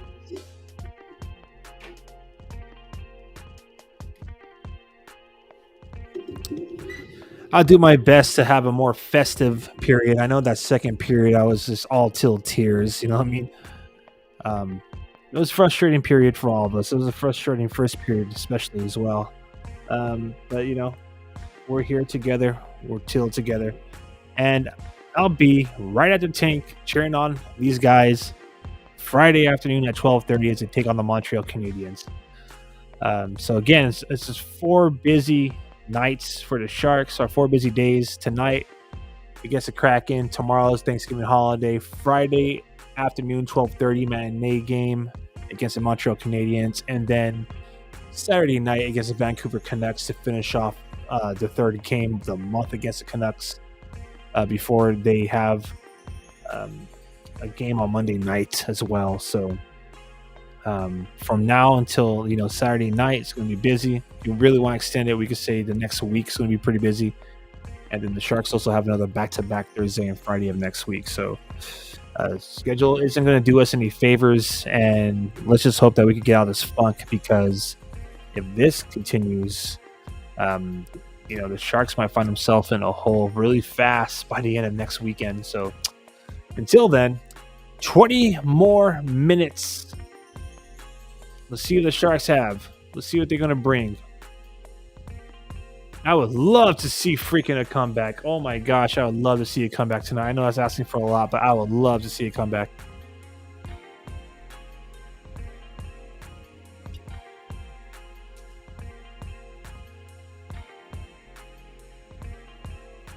All right, time to change this.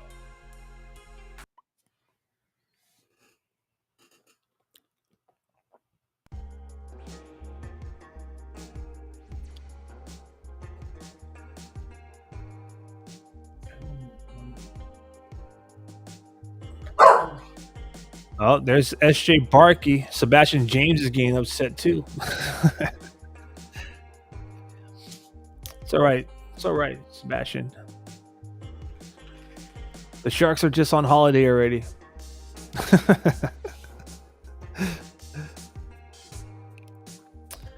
Again, we're going to be talking about Thanksgiving here since the Sharks aren't really doing much. Let me know. Are you a turkey? Are you a ham for Thanksgiving? Are you turducken? Are you an apple pie? Or are you a pumpkin pie? What do you like?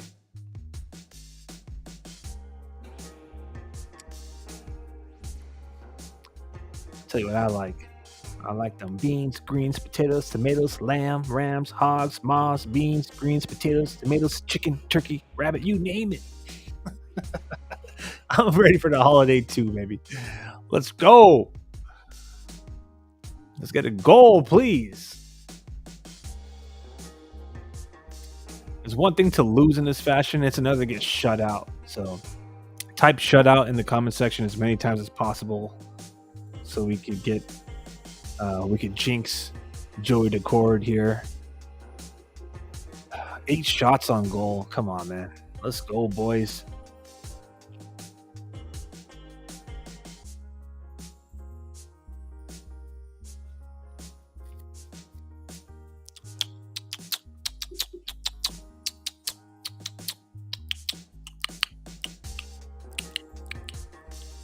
Let's go. Let's go. Sharks are again getting comfortable with their back against their own goal, just kind of standing there, and as a result, they allow Seattle as many chances as they need to bury the puck. It is 6-0, folks.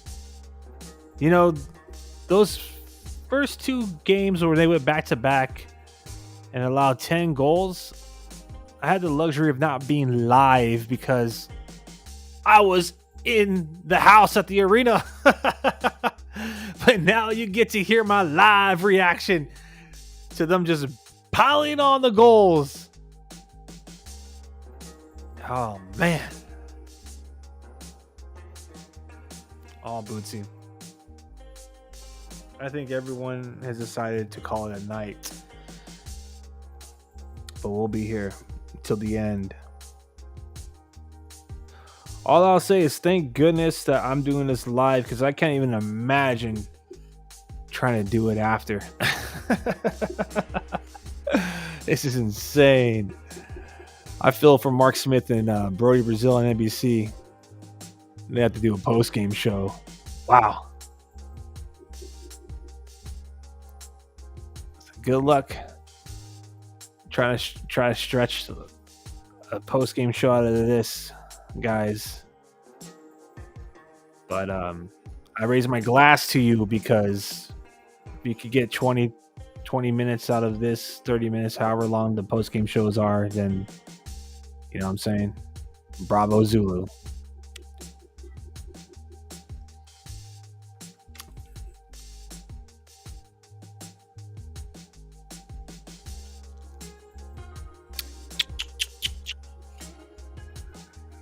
Come on, boys. Get a goal.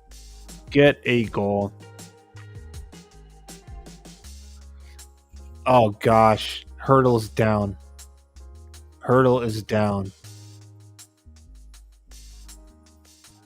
Oh, gosh. I was just about to say, it's times like these where I wish we had our captain on the ice. Has anyone seen Logan Couture? Is there any update on when he's coming back?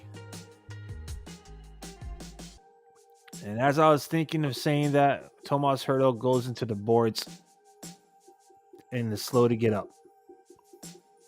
My goodness gracious.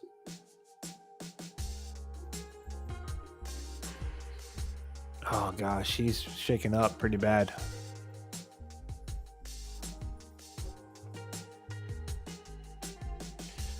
All right, let's see the replay. Let's see the replay. I want to see what happened here.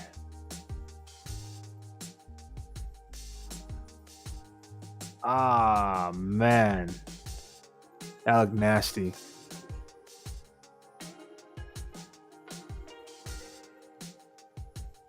Ah, BS. I'm sorry. All right, I don't know. They're trying to say that he was clipped from one leg to the other, but what it looked like to me is like Hurdle kind of like lifted his left leg up, and I don't want to say he threw himself in the boards because that sounds a little ridiculous, but it definitely didn't look like it was caused by the Kraken player. Like maybe it did draw him, but like he lifted the leg that wasn't tied up with the Kraken. So his right leg was tied up, supposedly tied up with the Kraken player's skate, but his left leg goes up and then he leans toward that direction into the boards. So,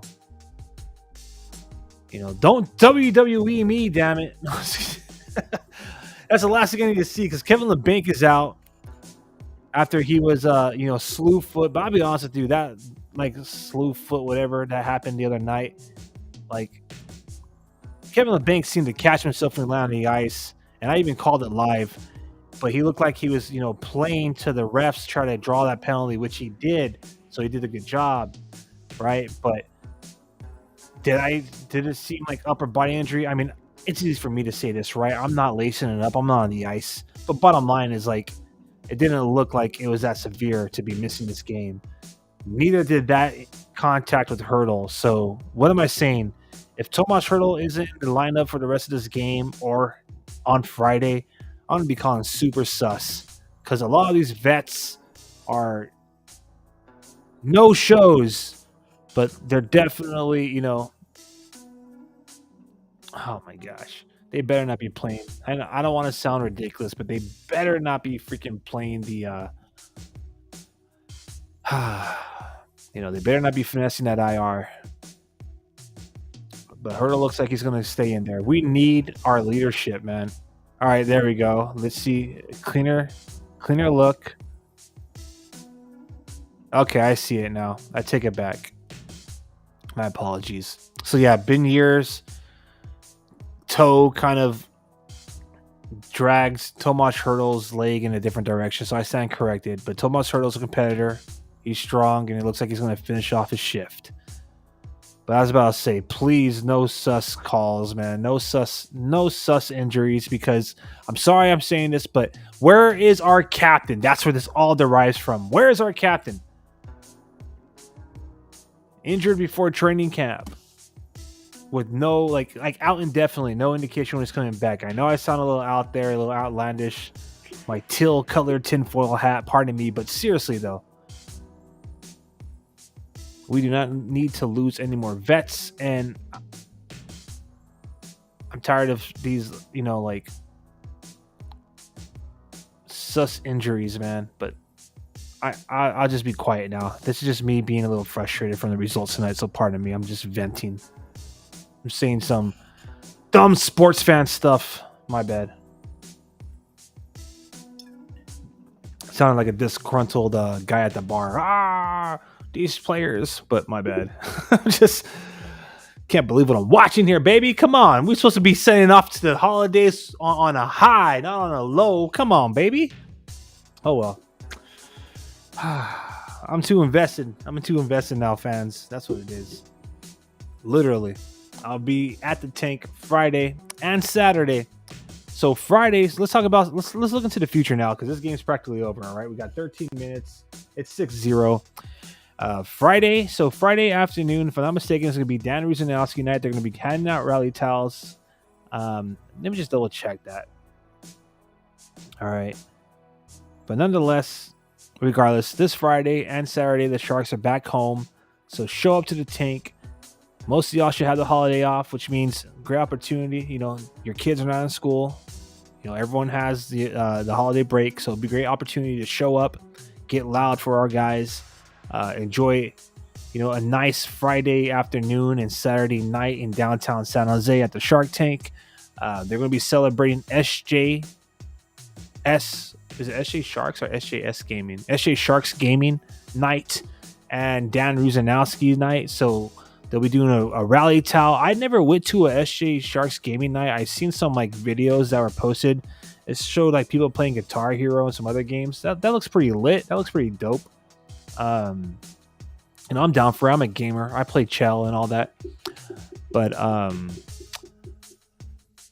Then the Dan Rusanowski rally towel. So, they're going to honor and they're going to celebrate Dan Rusanowski for his accomplishments. He was inducted into the Hockey Hall of Fame as a recipient of the Foster Hewitt Award. So speaking of Dan Rusanowski, let's talk about him for a quick second here, because this is this is quite the accomplishment. All right, so Dan Rusanowski has been with the San Jose Sharks since the beginning. This is his 33rd season with the San Jose Sharks. He has called, in his career, he's called 2,674 games. So he's actually called different games. But for the San Jose Sharks, he's called 2,670. All right, so just 4 other games with someone else, right? His current Sharks regular season games is 2,426. His current Sharks playoffs games called is 241. So this might be, with tonight's game, this might be upped by 1. All right, so so those 4 extra games are the NHL national radio games. Okay, so because of a car accident, he only missed 28 games ever. That's impressive. I mean, how many of y'all could say that in 33 years of work, you only missed 28 days? Anyways, he's called a game in 67 different arenas. He has witnessed 1,112 San Jose Sharks victories, and he has called 6,811 Sharks goals. So congratulations to Dan Rusanowski. Again, this Friday, so Friday at 12:30, they're going to celebrate his career and his induction to the Hockey Hall of Fame, and you get a free rally towel. So that's what's up. The following night at 7 o'clock, I believe it is, SJ Sharks gaming night. It looks like they're going to turn the tank into like an arcade, so I'm down for that too. So, it's going to be a good weekend here in San Jose for hockey fans. And I hope to see everybody out there at the tank. All right. Finally, we got something good here going on. So, San Jose Sharks are going to be on the power play. You know what that means? Time to type chomp, chomp. Sharks on the power play. Type chomp, chomp in the chat. Leave a comment. Chomp, chomp. Let's see what we got here. Justin Schultz slashing against Anthony Duclair. So the San Jose Sharks, my bad. Let's get this scoreboard up for y'all. Have another opportunity on the power play. So let's get a goal, baby. Come on. Let's get a goal. No shutout. Get a freaking goal.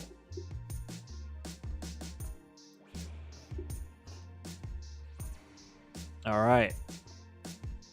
I want to see Hurdle play like a man who's PO'd after that hit, or after, accidentally being pushed into the, that wasn't on purpose, into the boards. Come on, Hurdle. Granlund, Eklund, and Hurdle are on that power play unit right now. Eklund with a beautiful pass from the half wall, but Hurdle couldn't control the power of that pass, man.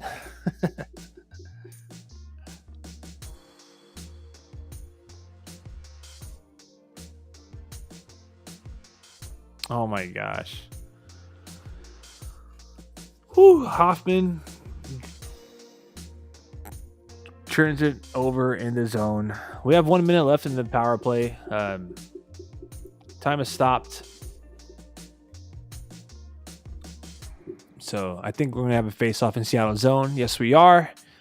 Duclair, Cunningham, and Hoffman are on the ice now. So let's see if they could get something going on the man advantage. Not so much. It's cleared.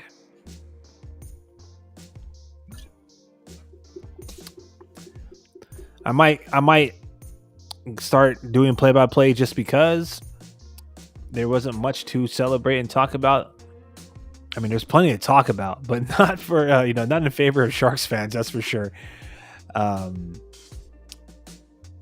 the last 10 minutes, I might slip into doing play-by-play. I don't want to, but I might. I've done play-by-play before, by the way, but I'm not going to talk about that because, we're just talking about Dan Rusanowski. I ain't trying to be like Now here's what I did. That guy's a Hall of Famer, so we'll stick to celebrating him. And if you want to listen to play-by-play while you're doing this watch-along party, catch him on Sharks Audio Network.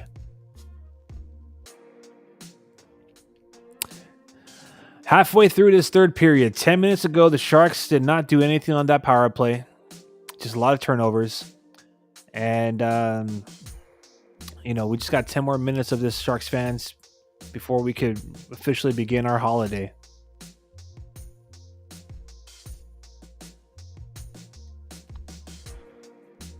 So what we got? We got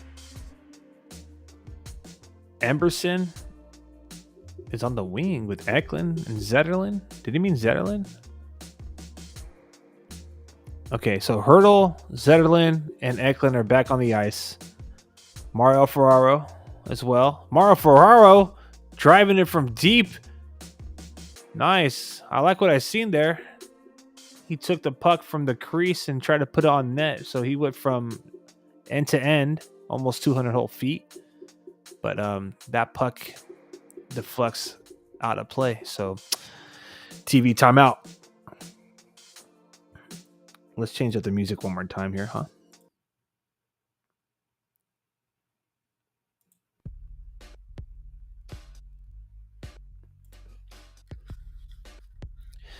All right. Just one last time, I'm going to shamelessly plug everything here. Catch us on Instagram and on X and on Facebook and on YouTube, of course, and TikTok at Shark City Hockey. Be sure to like this stream. Be sure to subscribe. And, when you're looking for some more Sharks content, check us out at sharkcityhockey.com.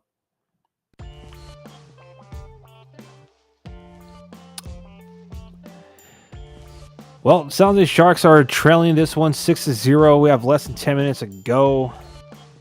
It's not looking good. Something happened to Jean Ruda.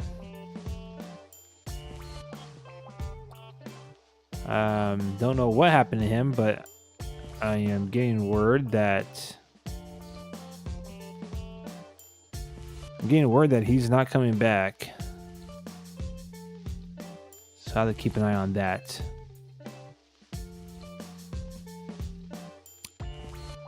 Might do an extended episode tonight. Why not?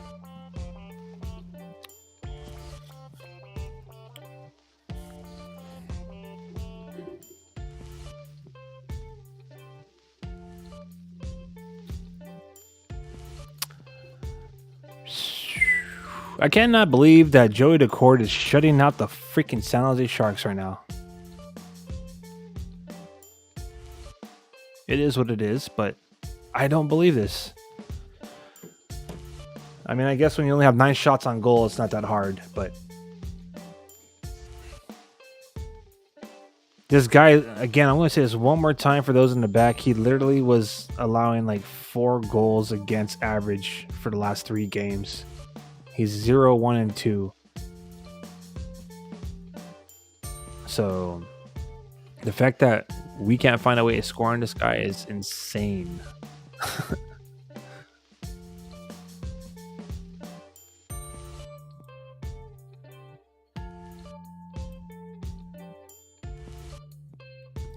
I'll try something new here. Let's see.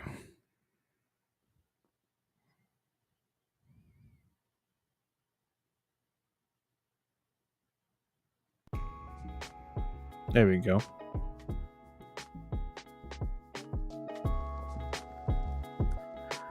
So I'm going to turn up the music a little bit here because these are going to be some of the longest 9 minutes this season.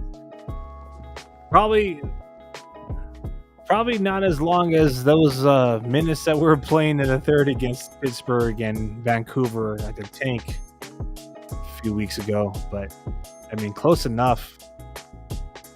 Close enough.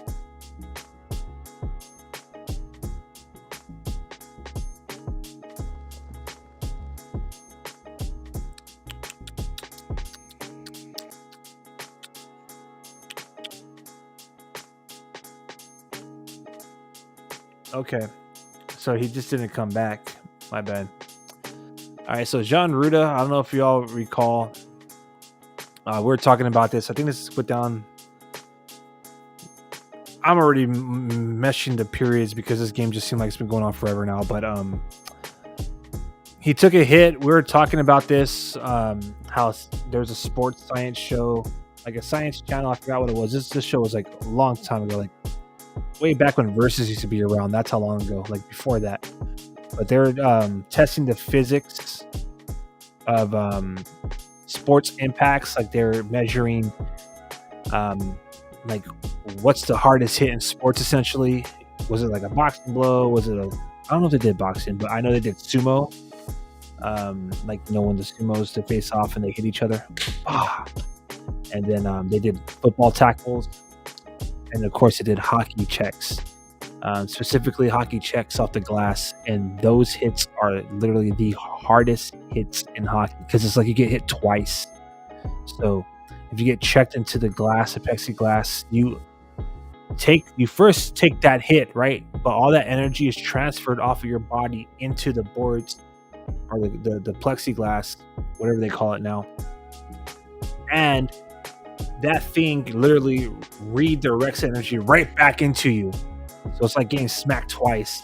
And that's what happened to Jean Ruda earlier in this game, and he has not come back. So he's out with the upper body injury per head coach David Quinn. And that's really unfortunate. Even more unfortunate is that we are about to be on the penalty kill. So, our guys, need your help one more time. Type PK if you're still around. If you're watching on X, just double tap that screen. Watch on YouTube, type PK. Highly appreciated. Sharks committed a penalty, and I just hope that this doesn't become a seventh goal against. But we'll have to wait and find out. Let's see.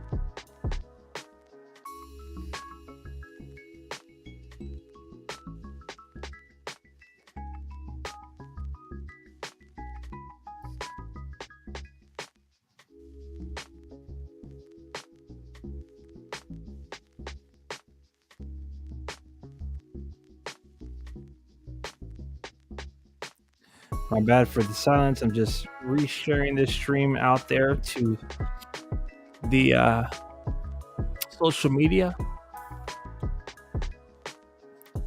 inviting people for some last to arrive fashionably late to the watch party.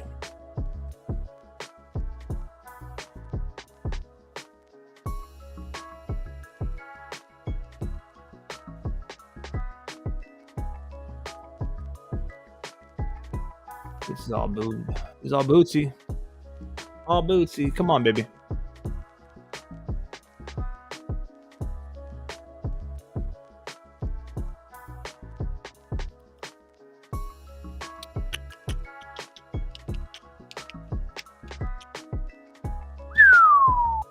Ooh-wee. These guys are pressing. They really want that seventh goal.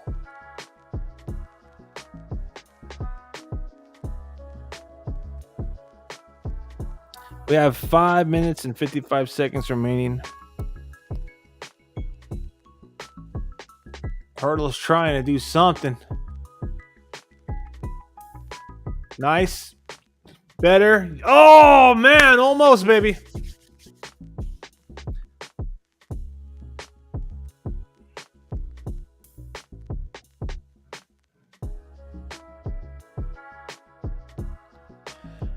Oh, ooh-wee. Okay, so we're approaching 5 minutes remaining in this game.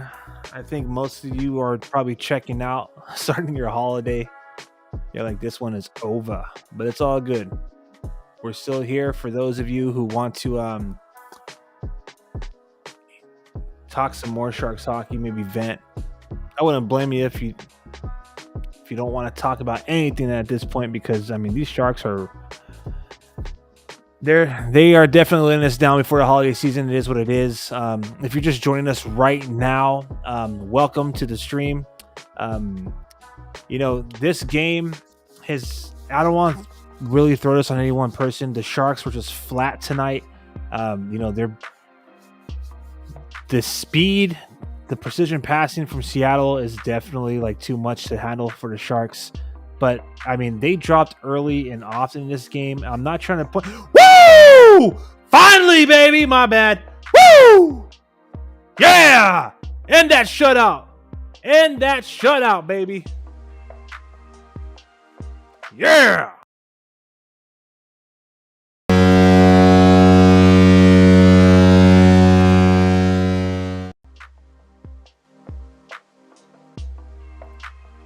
You don't know how happy that makes me. Oh my goodness. The Sharks score a freaking goal, baby. I don't believe it. Yeah. Mike freaking Hoffman. What is up? Mike Hoffman, baby. Mike Hoffman gets his 4th goal of the season, assisted by Okadichuk, and the Seattle Kraken get the 7th goal. My goodness gracious. So that was short-lived. It is now 7-1.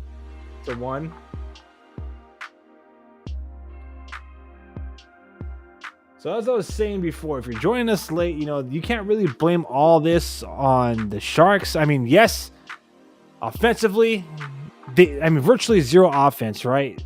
Defensively, I think their formation, the way they're playing defensively, is just not working for them. I mean, there's a lot of collapsing. It's allowing for a lot of easy puck movement for Seattle. After the stream is over, by all means, feel free to rewind it and play it back in 2 times speed if you have to. But I covered a lot of it throughout the game of how the Sharks defensively, how they're playing, their positioning, and their strategy just is not. It's not working for them. It's literally allowing. It doesn't matter who we're playing. It's allowing them to move the puck deep in our zone, uncontested. Oftentimes the Sharks are just kind of watching. But I'm just going to call this how it is, and I don't want to point this on any one person, but tonight, this is all, this whole thing was essentially Kaapo Kähkönen having poor fundamentals, really just failing to do the basics in goaltending, not having to stick on the ice, easy 5-hole goal, literally not being in the crease, leaving a wide open net. Also, just kind of throwing his body, allowing the puck to redirect off. They literally just threw the puck across the crease and redirected off of his leg because he just didn't have anything covered. He threw his left leg up with his right leg down rather than sliding his left leg pad across the crease on the ice.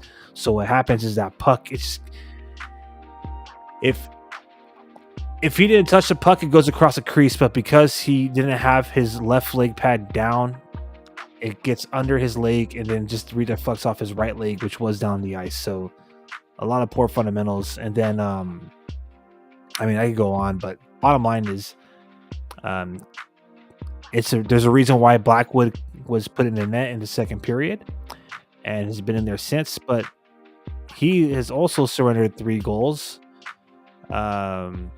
So,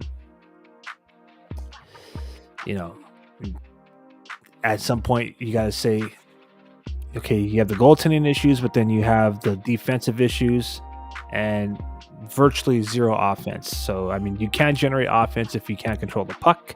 So, Seattle, they've had the puck. They've definitely won the puck position game. And, you could try to... Ooh, there we go. It's still from Granlund. Sharks are starting to come alive now as this game comes to an end.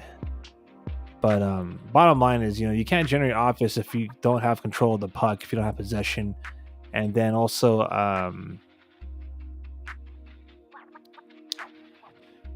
if you can't win the race to the puck when you're trying to dump it in deep, or if I mean, I could go on and on, but bottom line is like this right here. At first, it was kind of like the goalie kind of wasn't there, the goaltending wasn't there, but then as the game progressed, like the team wasn't there either. So at the end of 60 minutes, this is a complete team effort to earn this L. The San Jose Sharks are going to drop their second game in a row after a pretty impressive victory at home against St. Louis Blues. Probably deserve to be in that game or win that game against the Canucks, but it is what it is.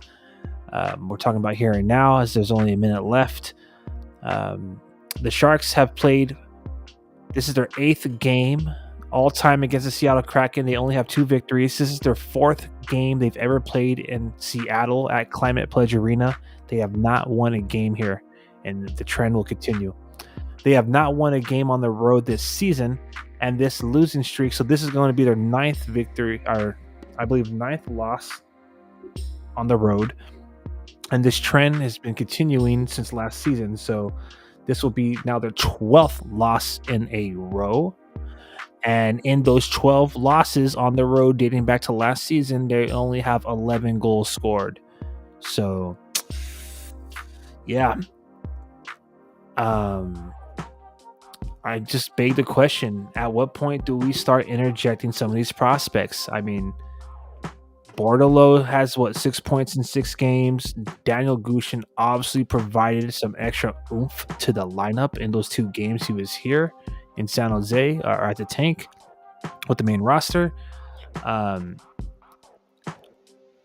Honestly, like, I know a lot of these vets have a hefty price tag on them, and obviously you don't want them to just not, again, cashed out to not play. But I mean, look what's going on with Marc-Edouard Vlasic, right? He's a healthy scratch again, and he probably has like one of the biggest contracts of them all. So I mean, at what point do you, if you're Mike Greer or head coach David Quinn, just pull the trigger? Why wait for February?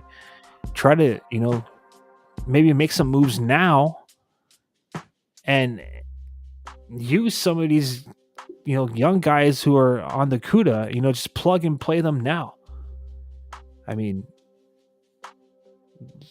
I get a lot of you out there are hoping for them to maybe like win, draft position or whatever. But I mean, in all honesty, like, what's that going to do for the team? Like, I mean, long term, it's a gamble. It's a risk. Like, they're not guaranteed. These high draft picks aren't guaranteed to be superstars.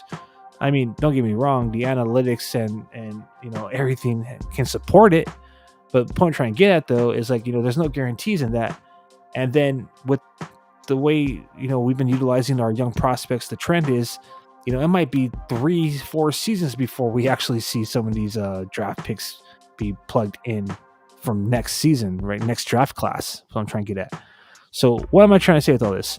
Why not call up Thomas Bordeleau? Why not call up Daniel Gushin, Thrun, etc., and see what we got now? You know what I mean? Because I think we have what we need to win now, especially if we have vets out there that are either healthy scratches or they just aren't really adding anything to the team. Now, I just want to, dispel a couple of things here. So I noticed that some fans are talking about certain players like Granlund. Well, up until now, Michael Granlund, he had 3 points in the last 3 games. So we'll extend it to 3 points in the last 4 games. Luke Cunnin, he has 4 points in his last 5 games. Giovanni Smith, 3 points in the last 4 games. Ryan Carpenter, 2 points in the last 4 games. So those guys, the reason I mentioned all of them is because going into this game, they were on a hot streak, believe it or not. So all I'm trying to say is, like, some of these guys, I think we just kind of like we look at the contract, or we look at specific things that we don't agree with what they're doing on the ice, and then we just call them out. But in all reality, like a lot of those guys that are kind of being thrown under the bus by the Sharks fan base may be the only ones that are actually showing up for us. So Hoffman, he's doing pretty good now. He's kind of waking up. I like Duclair, I really do. But like, I don't want to personally start like pointing out players. But I mean, it goes without saying, there's some players out there that I feel like a lot of us believe maybe they're just kind of taking up those top minutes when we could be awarding them to other the younger talent. So that's up to Coach Quinn and Mike Greer to decide and decipher who who deserves the ice time and who should be called up. But I'm going to tell you right now, like, when you have like Gushin come in and kind of like inject when he injects that kind of like momentum and that type of that skill into the main roster. And then when you have Thomas Bordalo supposedly having to improve his game, yet he has like 6 points in his last 6 games. I might be misspoken there, but I believe the last time I checked, that's what it was. It's like I think the time is now. But everyone's trying to preach the future. Everyone's trying to preach, like we have to go through this now, and then go through the pain now, and then be better later. But there's no guarantees, man. And who's to say that these prospects or some of these draft picks are going to want to even play or stay in San Jose, considering what we're doing now? We got to give this team that we have and the people, the kids in the farm, we have to give them a reason to stay in San Jose, in my opinion. And I honestly think that the Sharks have what they need to play better hockey right now. It's just a matter of when are they going to use that talent. So, we'll have to all just wait and find out. It's pretty apparent that's not going to happen in 2023. We'll see what happens in 2024. Well, it ain't going to happen in November, that's for sure. But we'll see what happens next month, December.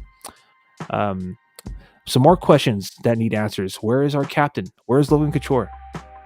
I mean, I didn't think he was going to be this long without him. And him being on the ice, would it really make a difference? I mean, you could say no, but we really wouldn't know until he's actually out there, right? I mean, that's at least a top 6 centerman. So who knows how well he could play with like Duclair, Zadina, or Hurdle, and Zetterlund. You know what I'm saying? Barabanov obviously is injured. And then we have Nico Sturm, who should be returning on Friday. But bottom line is, our star prospects or our star players, they need to be on that main roster. So I don't know what's going on with Couture. I'm hoping for a speedier recovery than whatever's going on. And hopefully Barabanov will be ready soon too. I know like he legitimately like has a broken phalange, right? So let's hope, Sharks fans, that they can figure it out. All I'm going to say is this, all right? Just my last glimmer and offer of hope is back in 20 years ago in 2003, 2004, the San Jose Sharks went into December with only 3 victories. They finished the season with over 40. So that's what I'm saying. Keep the faith. It ain't over till it's over. It's still a new team trying to learn to play with each other. What is this, game 18 or 19 by now? But bottom line is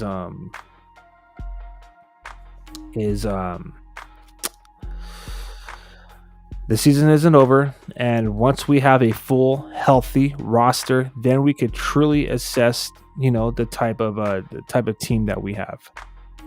So my bad, a little delayed on the graphics there. So with that, I'm going to sign off for the evening. I want to wish everybody a happy Thanksgiving, happy holidays to everyone out there. The next time we'll get together for a watch party will be next week on Thursday and Friday. The San Jose Sharks will be at home, so I'll be at the tank. So, this Friday and Saturday night, and then Monday, and then next Thursday and Friday. So November 30th to end the month, and December 1st to begin the month, we will get together again here at Shark City Hockey for another watch party.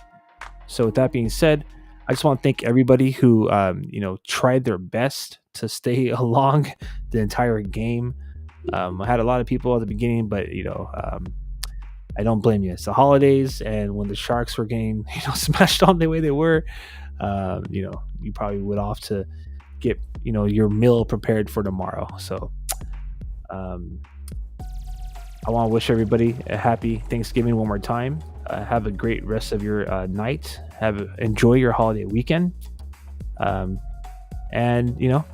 until next time, I'm Aaron James.